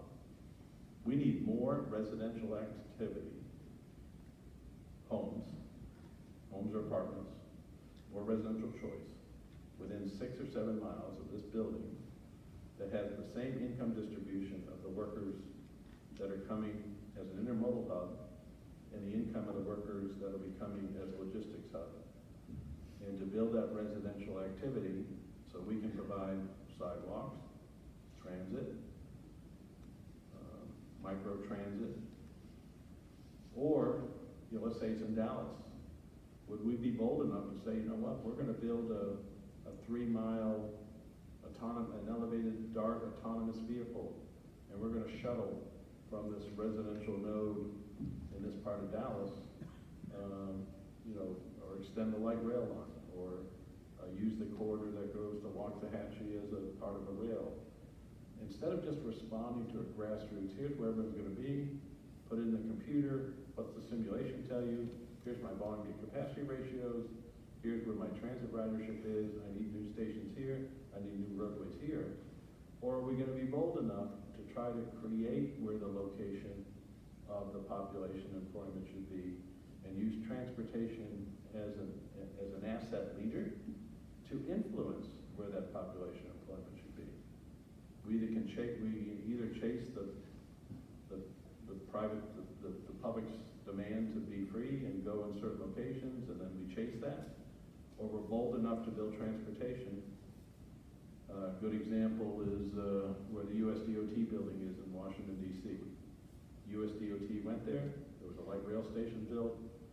I stayed in a Marriott hotel, only thing that was there within 12 blocks. I said, I'm going to go for a walk. Hotel desk said, no, you're not. This is the most dangerous place on the face of the earth. You cannot leave this hotel. Well, I'm going to go over to USDOT tomorrow. Well, it'll be at least light, but you can't leave here. If you go there now, none of you in this room, other than a former mayor that I won't tell you what his name is, could afford to live in that particular community. The Washington Nationals are now there. They located their baseball park there.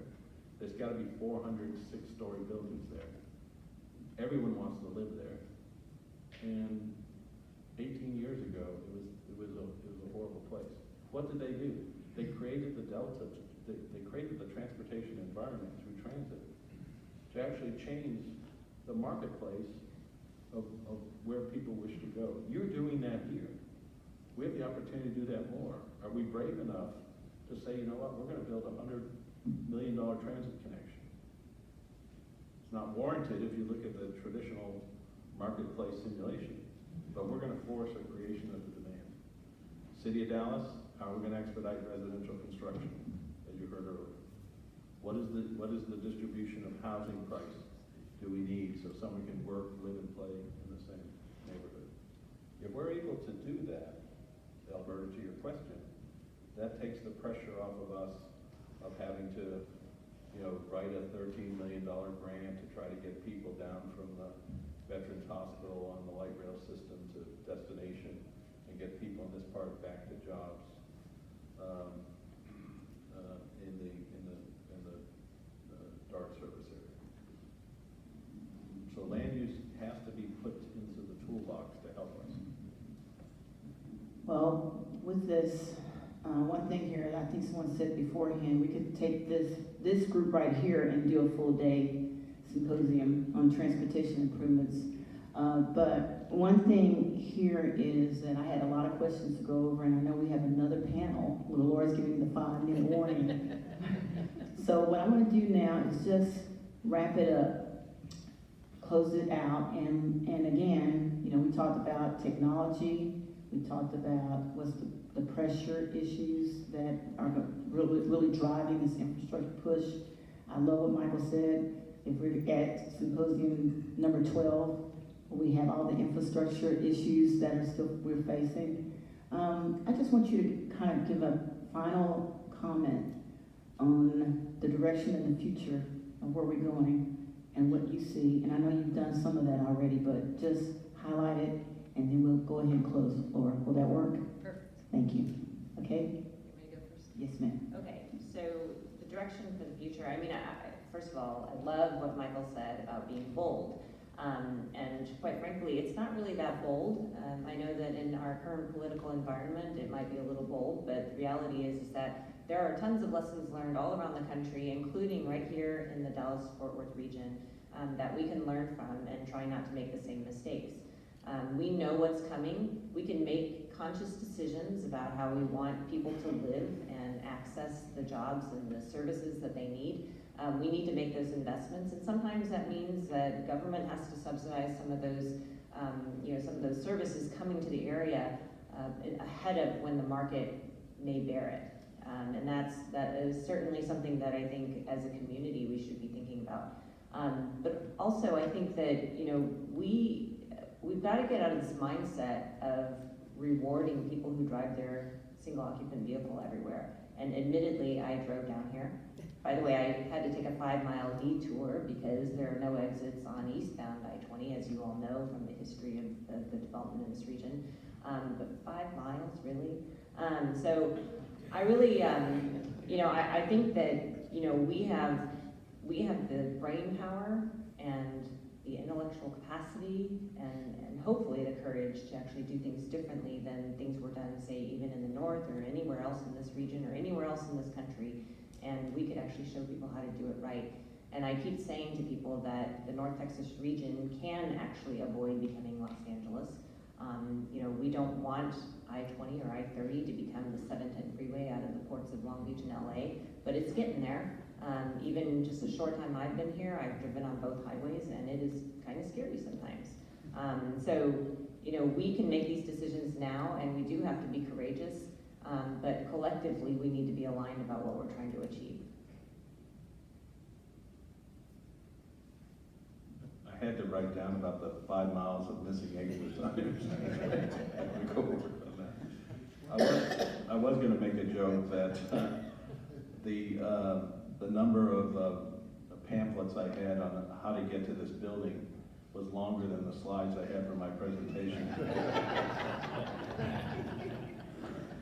I wasn't going to say anything until Nadine was critical of the interstate highway system, so I actually parked somewhere and took a cab the rest of the way over.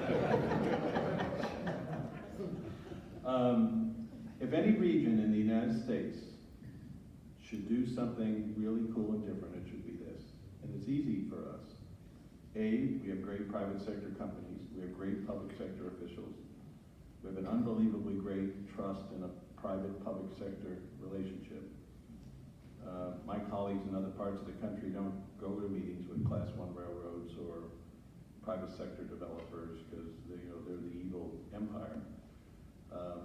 We're the 4th largest region in the United States. We don't have access to the seaport. So for us to survive, we need private sector airplanes, Class 1 railroads, interstate highways.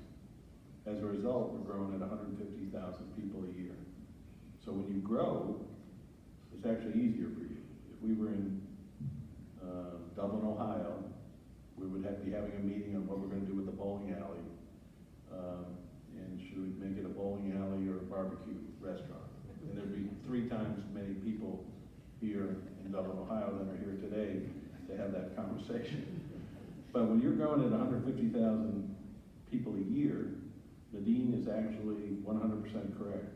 It's easier for us to do it because we have the growth that we can still influence versus another community that isn't growing and doesn't have the benefit to influence what those locations should be. So I think our theme is we've got to bring land use into the conversation. We've got to develop a job housing balance. We've got to be willing to build a set of housing choices that people want for the income that they have. As you continue to bring people to the community in a fast-growing area, we need to respond with various transportation options.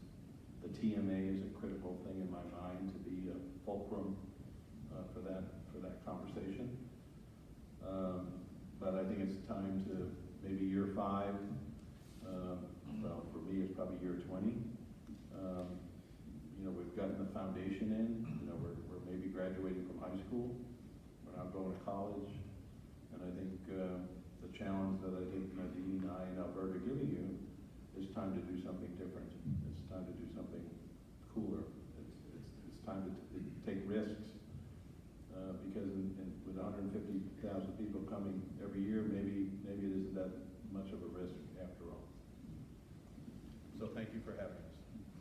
Thank you.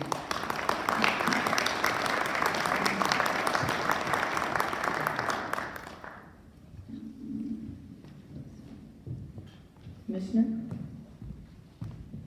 As we come forward, Michael talked about the fact that we are at Seaport. Well, I'm going to tell you, we're going to get as close to it today as you're going to see. It's a little place in Louisiana called Plaquemines. And before this venture, I never heard of it. The mayor in a little town called Lancaster by the name of Marcus Knight and Eric Brown and some guys brought me these individuals and said, we've got to do this.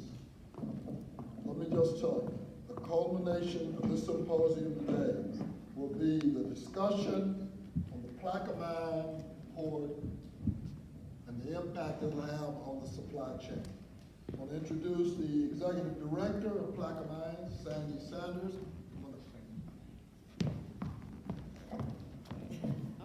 With him, he's really the general, but, and then Eric Casey, EVP, Port of Coal Summit Development, come forward. Chris Fetters, the CEO of Louisiana 23 Development Company, and Denson White is going to make all of this work. He's the director of customer engagement of APM Terminals. I tell people all the time, and I was telling Mayor Knight last night, this, if nothing else, have a seat, going to be the culmination, I hope, of District 3 and my legacy. Regardless of what we do in this region, this particular pinpoint will be the linchpin for what's going on in the Dallas County Inland Port. And General, let's start with you. Yes, sir. Y'all take it away. All right. Thank you, Commissioner. I'm Sandy Sanders, the Executive Director of Plaquemines Port, Harbor and Terminal District, located in Plaquemines Parish, Louisiana. And let me tell you, that last panel, that was exciting. I like when people say you gotta be bold, you gotta take a chance, you gotta stick it out there. It reminds me of when I was getting my teenage kids and teaching them how to drive. We come up to an intersection, I said, you gotta stick it out there. You gotta stick it out there. But that was good. That was heartwarming to hear that. We're gonna be back in cleanup here at the Symposium. I didn't realize this was gonna be during happy hour. So we're gonna try to get up and down in 30 minutes.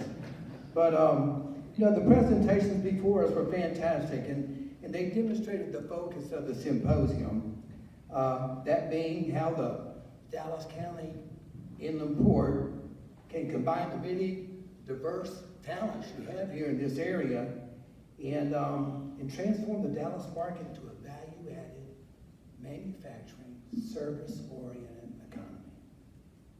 That's going to bring jobs, but more important, that is going to bring a huge increase in what I call quality of life. And I stole those words from the commissioner because that's his vision. I want to bring the quality of life up for the entire area. And you know, there's a lot of folks here that really haven't tasted a good quality of life. And we want to change that.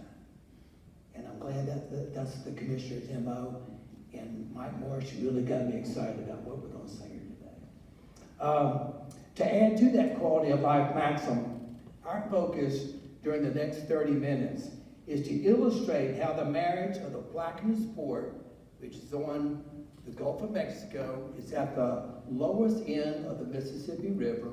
We call it the Louisiana Gulf Gateway Terminal. But how Plaquemines Port and the marriage with DCIP, the Dallas County Inland Port, will impact the supply chains that are right now plaguing the greater Dallas metropolis. And I say that the greater Dallas metropolis, this is the third largest metropolis in the United States. And as y'all have heard today many times, it is the fastest growing. So yes, this is bold, but you know, Dallas is bold too. And this will serve as a catalyst of the Dallas market transformation. So it's really cool. Our panelists today, they've already been introduced. They have a long bio, and you'll see during their presentations that they really know from whence they speak. So I'm pretty excited to be here with them. Chris Fetters, he's our port developer. Chris came in with the concept of public-private partnership like we've never heard. Our port is going to be a $15 billion conglomerate when it's all said and done. And I'm not asking the governor of Louisiana, nor am I asking the President of the United States for one penny. We're going to bring the infrastructure in, and just like the commissioner and I were talking about last night, concentrate on the infrastructure, and then let private industry bring their private dollars in and develop the port. So we have Denson White with us. Denson's with AP Moeller Terminals at Mobile, which is a sister port of ours. And he's been with AP Moeller for over close to 20 years.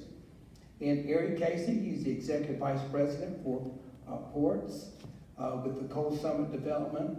I got to brag on him. He's a Marine veteran of 26 years. He's a FAA-18 pilot. He's served in multiple combat deployments. Thank you for your service. Thank you, Joe. So, here's the setting of our presentation. We have a multiple set of single points of failure when it comes to the supply chain serving the greater Dallas area. First of all, prior to the Panama Canal expansion, over 60% of all ocean-going vessels that carry cargo could no longer use the canal. Why? They had outgrown the canal. They had outgrown the canal. Furthermore, 60%, this is astounding, 60%, over 60% of the total amount of imports that come into the United States come through one port. Los Angeles, Long Beach. LA, Long Beach. We have seen how that's a single point of failure with this pandemic, right? Lastly, the greater Dallas metropolis is served by rail coming from the West Coast. You think as a bird flies, you'd probably be serviced by Houston, wouldn't you? But you're actually served by a port that shares 60% of the income, imports, and it's railed all the way from LA Long Beach into Dallas.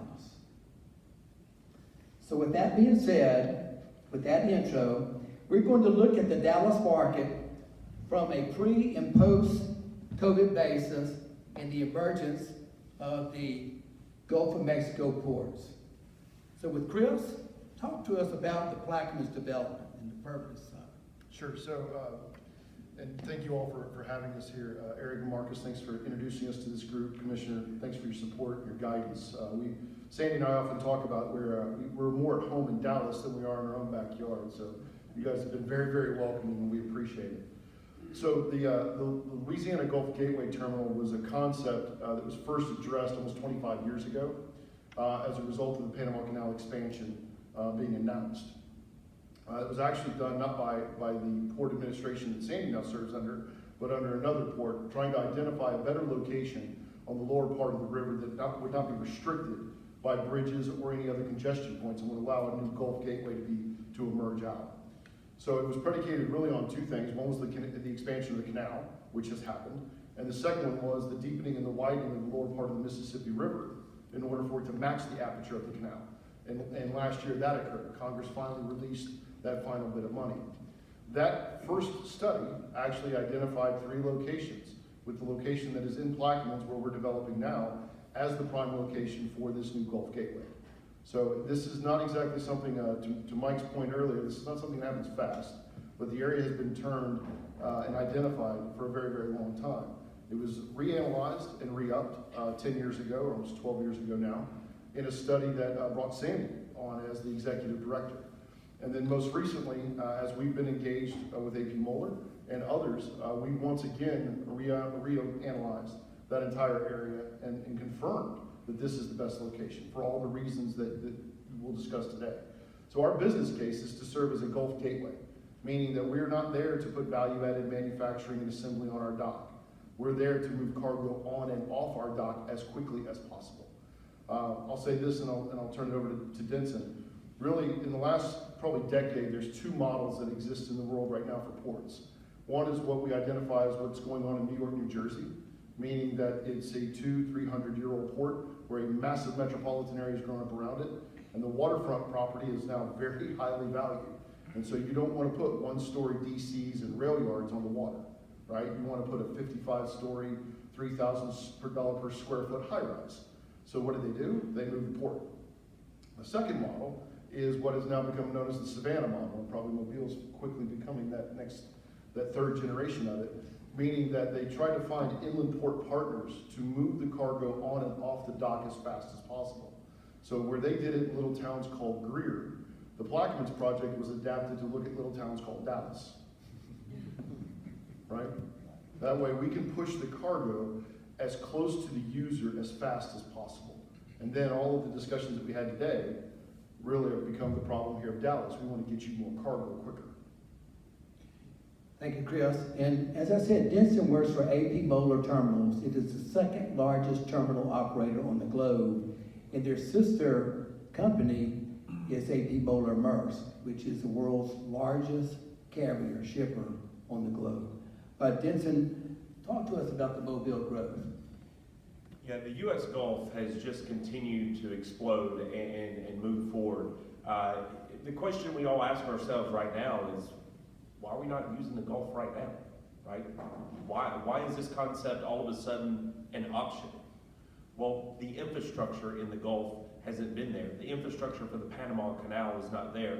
Sandy started off with a key. The Panama Canal expansion did not complete until 2016. So now the infrastructure in the Houstons, in the Mobile, is just now catching up to what was in other places. Plaquemines provides us a direct opportunity to build a gateway terminal, and we cannot stress this enough.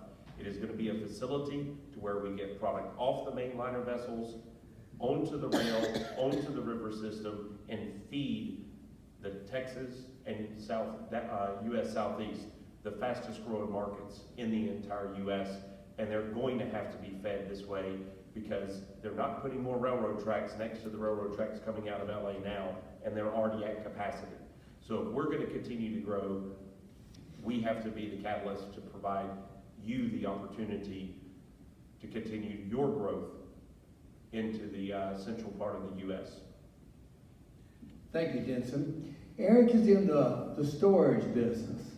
And what we found, modern ports need to have a tremendous amount of storage to have, it's never a smooth income of cargo coming in and out. So, Eric, tell us about the emergence and the shift on that focus.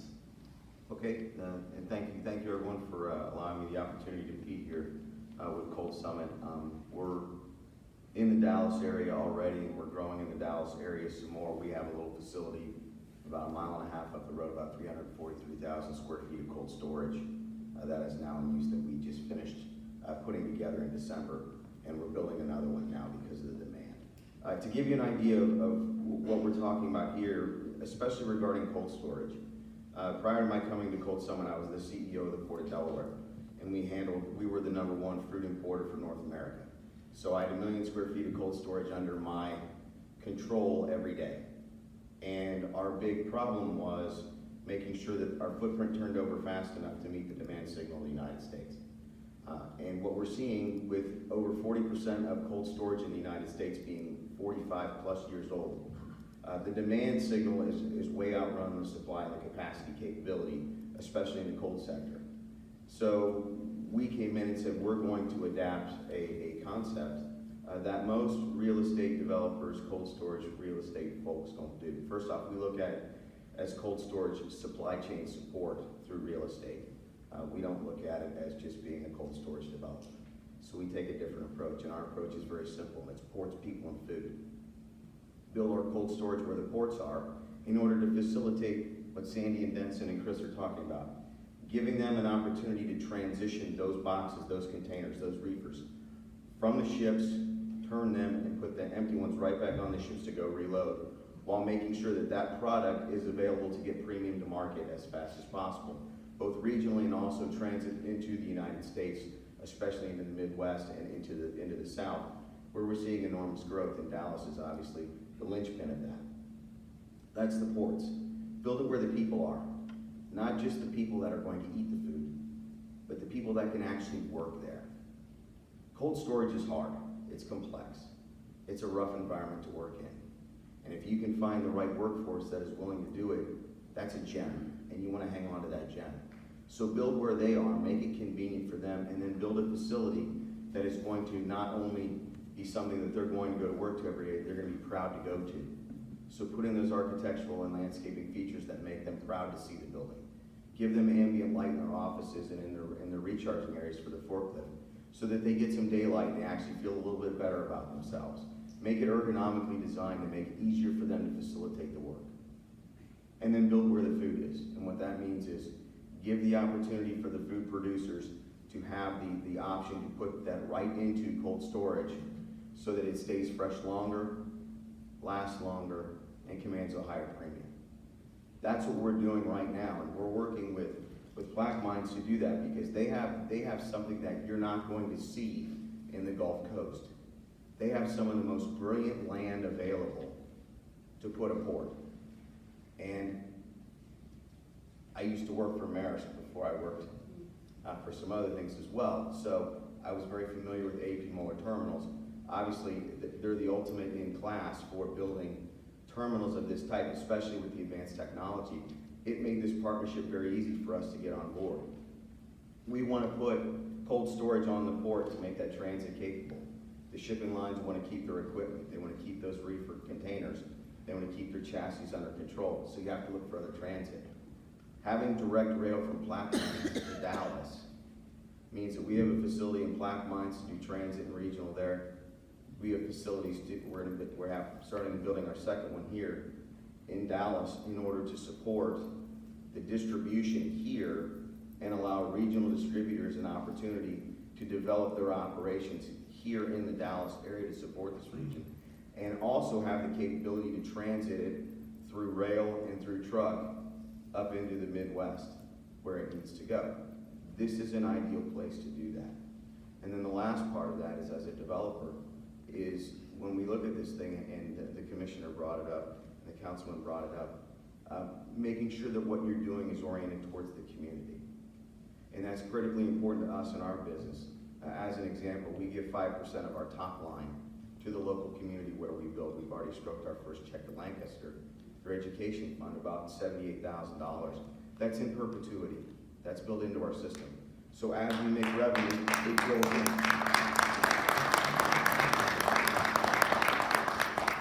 Because we want, and we know that in order for us to facilitate a 50-year building, We need to have the support of the ports to make sure we have 50 years worth of cargo. But we need to have 50 years worth of the community support in order to make that work. So we're starting with the base and building from there. And that's how this thing ties together. Thank you, Eric. You know, it's been said that Einstein, by the age of 25, had already postulated his theories and spent the rest of his life proving them. Well, probably after my arrival, about 3 years later, I thought I pretty much had it figured out.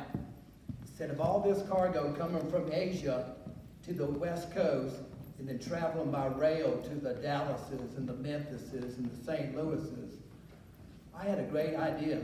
I'll just go to the Walmarts of the world and tell them, look, instead of going to the West Coast, let's come to the Panama Canal that is now deepened and widened, come to Blackman's Port, and I'm going to save you a lot of money by taking it up the river or to rail to the same cities you're pushing all the way across America.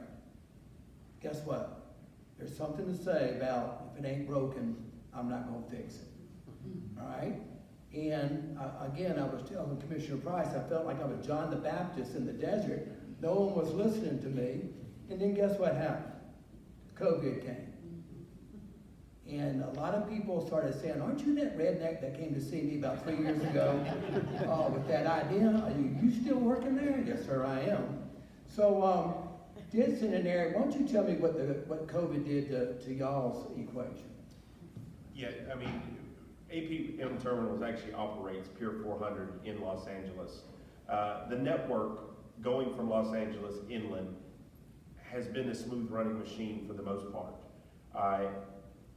Now we have a lot of complexities. If everything's running 100% fine and as designed, it was okay. Not great, even at that time, it was okay. Now that we have all these hiccups, it's just not plausible because there's so many variables going from the West Coast inland. This type of facility, we're talking about a straight shot. People don't move rail containers with containers with rail cars on them for containerization from the southeast inland at this point. These are short runs. These are very short runs. We've already proven it in Mobile, Alabama, that the one-day transit to Memphis and a 2-day transit to Chicago works. This will be a 1.5 to 2-day transit into the Dallas market, off-ship and available product for the customers and for the distribution centers. That's super fast from vessel to here. The facility is being built as an entire, as I've said earlier, gateway facility. The design of it is to get off the ship and onto the rail. All other ports, for the most part in the US, are made to get containers off, store them, and then get them over to the rail, or the rail is a secondary piece of the equation. Here, it is the primary piece of the equation, and we will move product very quickly, and we've already seen, based on this pandemic, how we buffer ourselves from the issues. And we're going to design the facility to fit those needs. Eric? So the maritime supply chain is a scale-free network. So what does that mean? It means it has hubs, spokes, and nodes.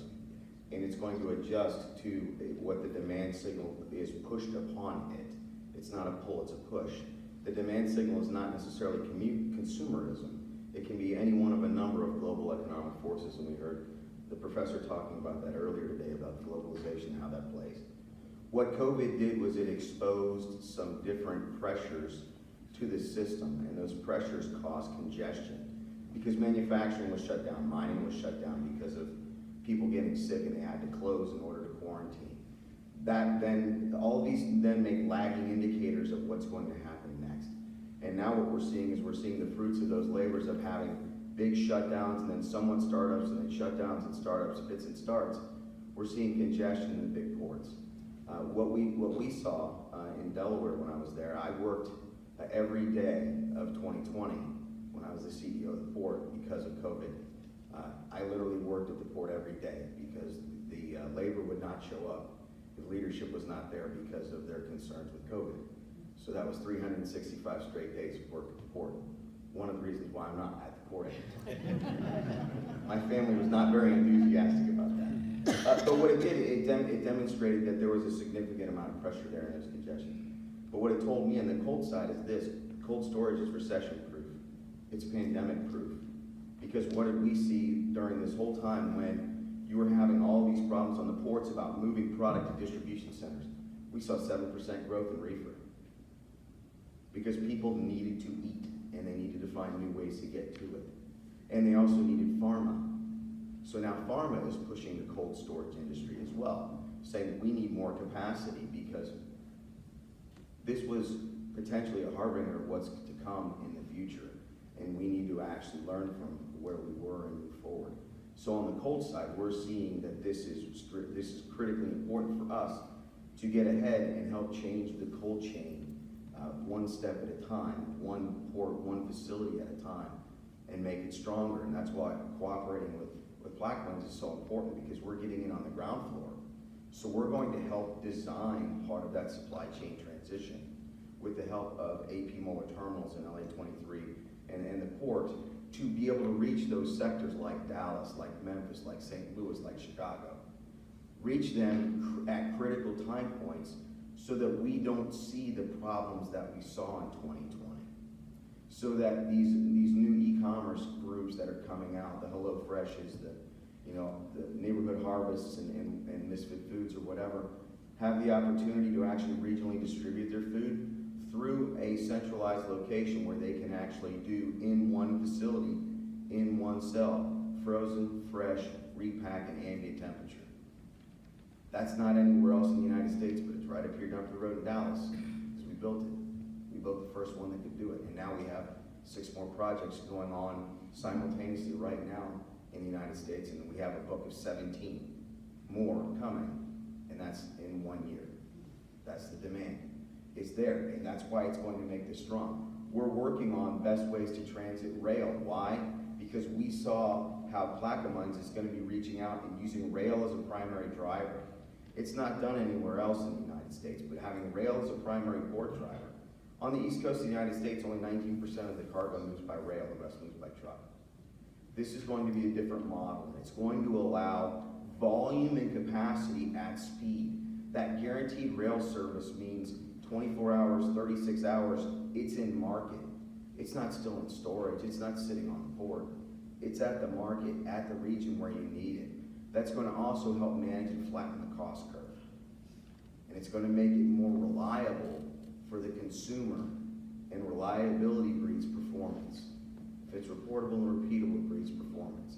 This is going to breed performance. That's why the link between Plaquemines and Dallas is so strong, and it's going to be so important for this region.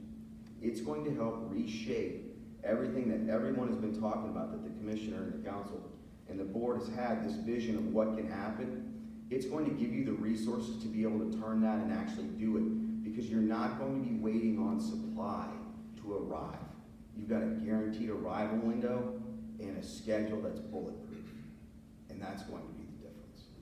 So if your supply chain is coming from the West Coast, your patio furniture, your lawnmower, your home generator is sitting on one of those 120 ships out there for 4 weeks before it even gets offloaded.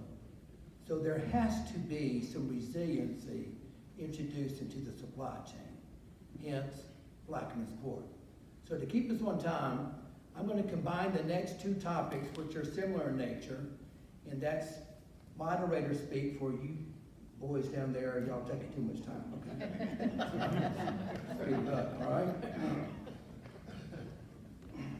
So, Chris, there is a huge significance with the Louisiana Gulf Gateway and the Dallas Inland Port. Talk about that significance, and then follow along with how that adds to the value-added market that we're trying to create here with the Dallas Inland Port. Sure, so, and the previous 2 panels kind of talked around this as well. You know what you do and do it well. Don't try to do everything for everyone, and that's where failure occurs, right? So we want to be a gateway terminal. We want to be your blue water port, right? I mean, that's what you're missing here is a dedicated blue water port. What are we missing in Plaquemines? A dedicated launch port, right? We want to take what they did in Savannah, but we want to supersize it, right? And that's what Dallas does. There were also some other components for us that were convenient. You guys have talked a lot about the Class 1 railroads that are here. The distance from Plaquemines to Dallas is right on that rail-bound edge, right? Eric talked a little bit about it. You know, most ports now have become very dray dependent, very trucking dependent, and we know that that's the way it is. What we want to see is we want to see that truck market move more towards its endpoint, whether it be a Dallas market or one of our other inland port partners. So what we see is we have a link. We're putting the project on the west bank of the river. What also conveniently happens on the west bank of the river is that New Orleans, that greater region, is home to all 6 Class 1 railroads, including both the Union Pacific and the BNSF, which happen to be on the west bank of the river, not the east bank. So we have a direct rail from a non-congested area around a metropolitan area like New Orleans to slide into the southern part of Dallas. So again, you're not entering into the congested zone. So all of these things that these gentlemen are talking about that reliability and that surety, allows us to be able to make that connection in 2 days. And if you're in the transportation business, 2 days from the Gulf of Mexico to Dallas and have your product ready is fast, especially when you're coming off of a 15,000 TEU vessel. But more importantly for us, the second part of that is everything that you're planning and trying to work towards, right? We don't have the workforce you do. We don't have the ability to grow in the transportation market the way that Dallas does. We have great land to move cargo off. What we are looking for and have found in Dallas is that partner that says, well, look, we're growing anyway, right? We want to grow in this value-added market. We want those better jobs. DCs are great, right? Because you guys have got a lot of mouths to feed. You need it. You got a lot of businesses to feed. But what you're also trying to work for is that assembly and manufacturing, that next level of job pay, right? Where you're actually putting things together so that whether it's the patio furniture or automobiles or whatever it is, they start getting assembled in South Dallas. Well, now you go from good paying jobs to high paying jobs. Well, we can't service that. So we know what we're good at and we want to stay there. We also see the value of what Dallas is. So we can put all the raw product and the parts into South Dallas, allow you to create this environment. You assemble them, you put them right back on the rail, and you send them to Dallas and export. It's a really nice relationship with the way things go. And I think that the plans that are being laid out in Dallas, for one thing, you guys had enough of a head start to try to get yourselves mapped out. Because when the first time I met the commissioner was, we're turning on the fire hose and here it comes. And we weren't kidding. You know, and we're really thankful for what Dallas has shown us that we can grow to if we have places like this to send our cargo. And what we're doing is we're bringing the Gulf Coast port to your zip code. This is your import-export port. Now, Denson, the true balance of cargo is when you can get cargo in a box, ship it somewhere, and then the person on the other end puts cargo in that same box and ships it back to you. And that's one of the economies of having a common DNA, of having an APMT at both ports where they're pitching and catching to themselves. It makes it very, very, very efficient. Why don't you expand upon that? I mean, it's simple, Sandy, and for the group. What do we want here? We don't just want distribution, we want manufacturing. And when you're making manufacturing, the manufacturing isn't just consumed in this market, it can be consumed globally. So now, isn't it nice whenever someone's coming to you and they're providing you another option? I want to go to the store and I want to have 5 options. We're providing you, right here in this central part, another option for how you sell your community, and then once it starts happening, how those manufacturers and even those distribution points can then resell that product onward, right? Because not all the distribution here is going to be coming inland. This is a hub. You have local manufacturing, we want to create more manufacturing, and we want to be able to distribute those goods back out as well. Part of Plaquemines is it's going to be serving the Caribbean and Central America with some very neat opportunity for energy sourcing, and this is going to be something that we can now feed an entire area of the world that is really underserved, and it's going to happen from here. Eric? Yes, sure. Thank you very much, Eric. Okay, so we've talked about this connection with the Louisiana Gulf Gateway and the inland port of Dallas. Chris, give us an update on all the things that we've been doing on our end to make this happen. Yeah, so, Sandy's been on this for 8 years. I've been on it for 5. The plan's been around for 25 years. But as Mike Rader talked about earlier, you know, you have all these starts and stops and ebbs and flows. And in the last year for us, it's been the same kind of rapid growth mode. We've been very fortunate. We've struck some very key relationships, both with Cold Summit and AP Moeller. We have identified and secured a cargo commitment from a customer that Denson intimated to that's actually providing compressed natural gas, so it's a Louisiana resource that they're going to manufacture there for us because we have the pipeline network, and they're sending it to the Caribbean, so we're creating new cargo in our environment. Those are big wins when you're developing a port. I mean, you've got a customer, you've got strategic partners, you've got an operator. Well, the other thing that we've done that's been on our shoulders as the development company is we've done two things in the last probably 4 months, most recently. One is we've actually begun executing and securing the property where the port goes. So for a long time, we know where we want to have it. It's been about getting the right timing to execute that land so that it can be immediately put into service. We closed on our first set of property this last week. We closed on the balance of it Monday. That means that the port will now have 1,500 acres of space that is allowed for development of the terminal. Now, in Dallas, 1,500 acres is, you know, like the back 40. I appreciate that. You guys have got like 60,000 acres of land or something crazy. But when you're talking about waterfront on the lower part of the Mississippi that's protected and available to grow and build, it's 1,500 acres. And guys in the port business can tell you, 10 acres is a lot. When you get 1,500 acres, you kind of have a blank canvas. So where we are right now is we have land, we have our permit filed. It's on a 14-month adjudication cycle. We've mapped that out. We know how to get this thing done in a year. We've got a great operator. We've got great partners like Cold Summit coming on. We are set to deliver our first box in mid-24. And in the world of transportation, that's fast, right? But we've been able to take the 5 years of an overnight success and turn it into the last 2 months of being able to actually demonstrate.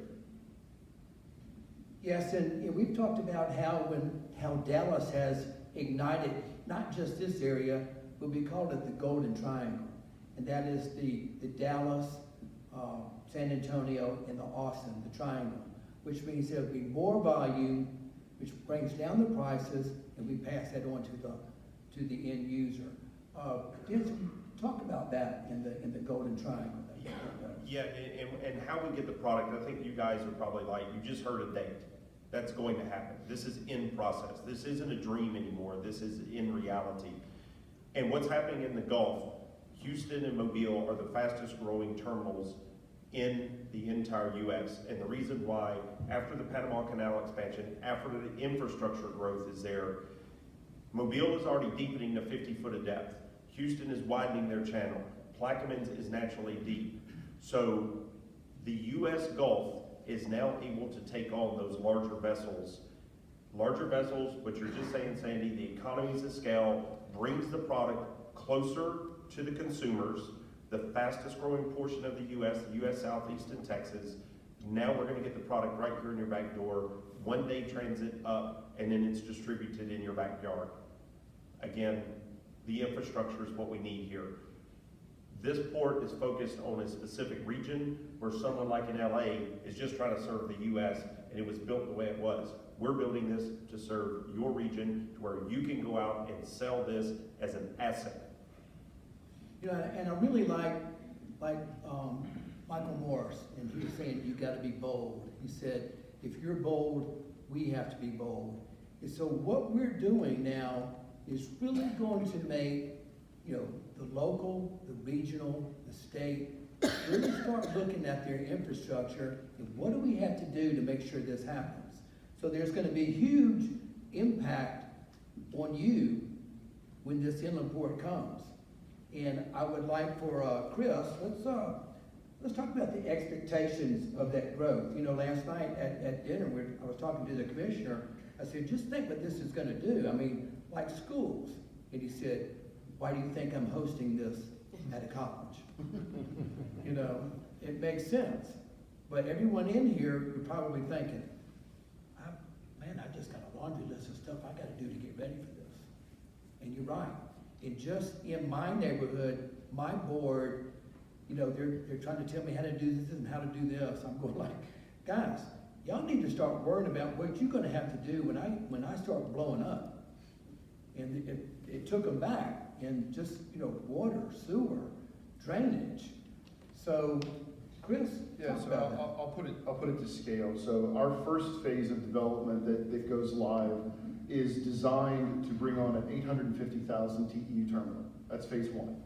So for scope and kind of size, that's about half the size of the current capacity of Houston. That's our phase one. Phase four, when we're completed, according to both APM and our consultants, have realized that by 2040, we could be at 3.7 million TEUs a year. We expect about half of our cargo to be railbound. Well, we have one railbound partner. That's you guys. So that's really what the growth looks like, is that we're looking at those boxes coming into this area. And so, now you have volume and you have time of impact of what it comes down to. So what we are looking at here is, we are pushing a very aggressive schedule. We're being bold. But at the same time, what we expect out of this region is the response of that. Because if you can't receive it fast enough, then it bottlenecks and we create another problem. So that's our ask, and that's why I'm really appreciative of being a part of this symposium, is I think these problem statements are known. It looks like you guys have got a clear path and you've got the right people that are going to try to push it through. What we're here to tell you is we're also counting on that, because there's a commercial response and a demand and a need that if we start sending 2 million boxes a year up to you guys that are new cargo, that's equivalent to a lot of jobs. That's a lot of product. That's a lot of materials that are being manufactured. So responding with the proper workforce, responding with the right transportation, responding with the right land use, the buildings, is absolutely critical to what we're doing. And being able to bring our partnerships of these global operators to the table to work hand in hand with you guys, and understanding what needs to happen and when, I think also lets your business plan work, right? You start to take a look at how to best develop and open up this land. So we're looking for you guys to respond. And I'll go back to the first words I said to you. We're turning the fire hose on. 18 years from now, Mike, you've been at this for a couple of years, I think. And 18 years is a flash in the pan when you're talking about this kind of growth, and that's not too long to get 2 million new boxes into South Dallas. Jensen and Eric, what is your response of what this growth does to not only you, but what you're expecting here at the end of the war? So, being bold, we built our first facility purely on spec. We had no tenants. It's also the first multi-tenant, multi-use facility in the country. And it's right up the road and it's working fantastic. And we've already broken ground with Mr. Rader's assistance on our second one. So we're moving in here. We're doing that in anticipation of this, because we are expecting, with the new north-south trades coming into the Gulf, that AP Moeller Terminal has just earned. That's going to bring fresh produce directly to the Gulf of Mexico from East and West Coast South America. That's grapes, that's avocados, that's, you name it, papayas, etc. coming up. That's going to matter, because now you're not waiting on that to go to Wilmington, Delaware, and then be shipped back down to you. It's coming in here, and so that's already an extra 2 days sail before it even hits the port. And then you have 2 or 3 days transit to get here, not counting storage. This will be here in a day. So we're building cold storage in anticipation of this demand right now. And we have tenants that want to fill it. That's why we're putting one at the port, and we're going to be working in conjunction with this entity to put our facilities where these need to be in order to best facilitate that product getting to market, because we understand the responsibilities that we have to build this real estate to meet the demand and also the capacity requirements to move this and make it work and make the supply chain more efficient. Before the Normandy invasion, General Eisenhower went down to visit some troops down there on the 101st. And he walked up to this paratrooper and said, "Son, you like jumping out of airplanes?" He looked at the general and said, "No, sir, I don't." And I thought, I said, "Why the hell did you join the 101st Airborne?" He said, "Sir, I just love being around guys that love jumping out of airplanes." And I'm telling you, we all up here are excited about being part of y'all, because y'all are excited, we're excited. And I'm going to steal that phrase from you, Mike. It's bold. But you know what? You're on the crest of bold. And we're glad to be part of it. Thank y'all very much. Thank you.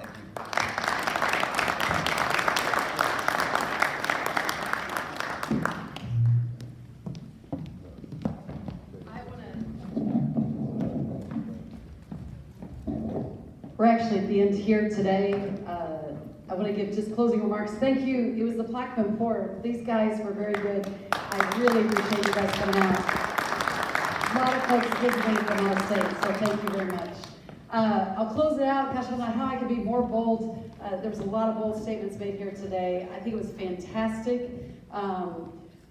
There is so much opportunity here, and anybody who's talked to me, they know that I am a very competitive person, unbelievably competitive, and I know there's that group that's over there on the western side of this area, and I think the difference between that area versus here is it's very structured, it's very corporate, there's a lot of benefits to that. After now being out of corporates for being in there for so long, I also appreciate the community that's here. It's very organic, the growth that's here. And it was said before, I can't remember who said all of these things, but it was basically, you try something, you see if it works, and you expand upon it. There are pitfalls for being organic, there are pitfalls for not being structured, but there's also huge opportunity. It's huge opportunity to get it right. The only way we're gonna get this right is if we do this all together. And I know our thing is Transportation Management Association. That's what my board tells me all the time. Make sure you're focused on transportation. But this is one key to a bigger solution. And I'm asking all of you all for your help. You've been here today. You showed that help. Keep showing up, and I will keep following up with you, and I want to thank everyone for their time today. And I think we only get 1 or 2 more of these symposiums per Michael, so hopefully this made it worth the while showing up today. So thank you very much, and to everyone who showed up and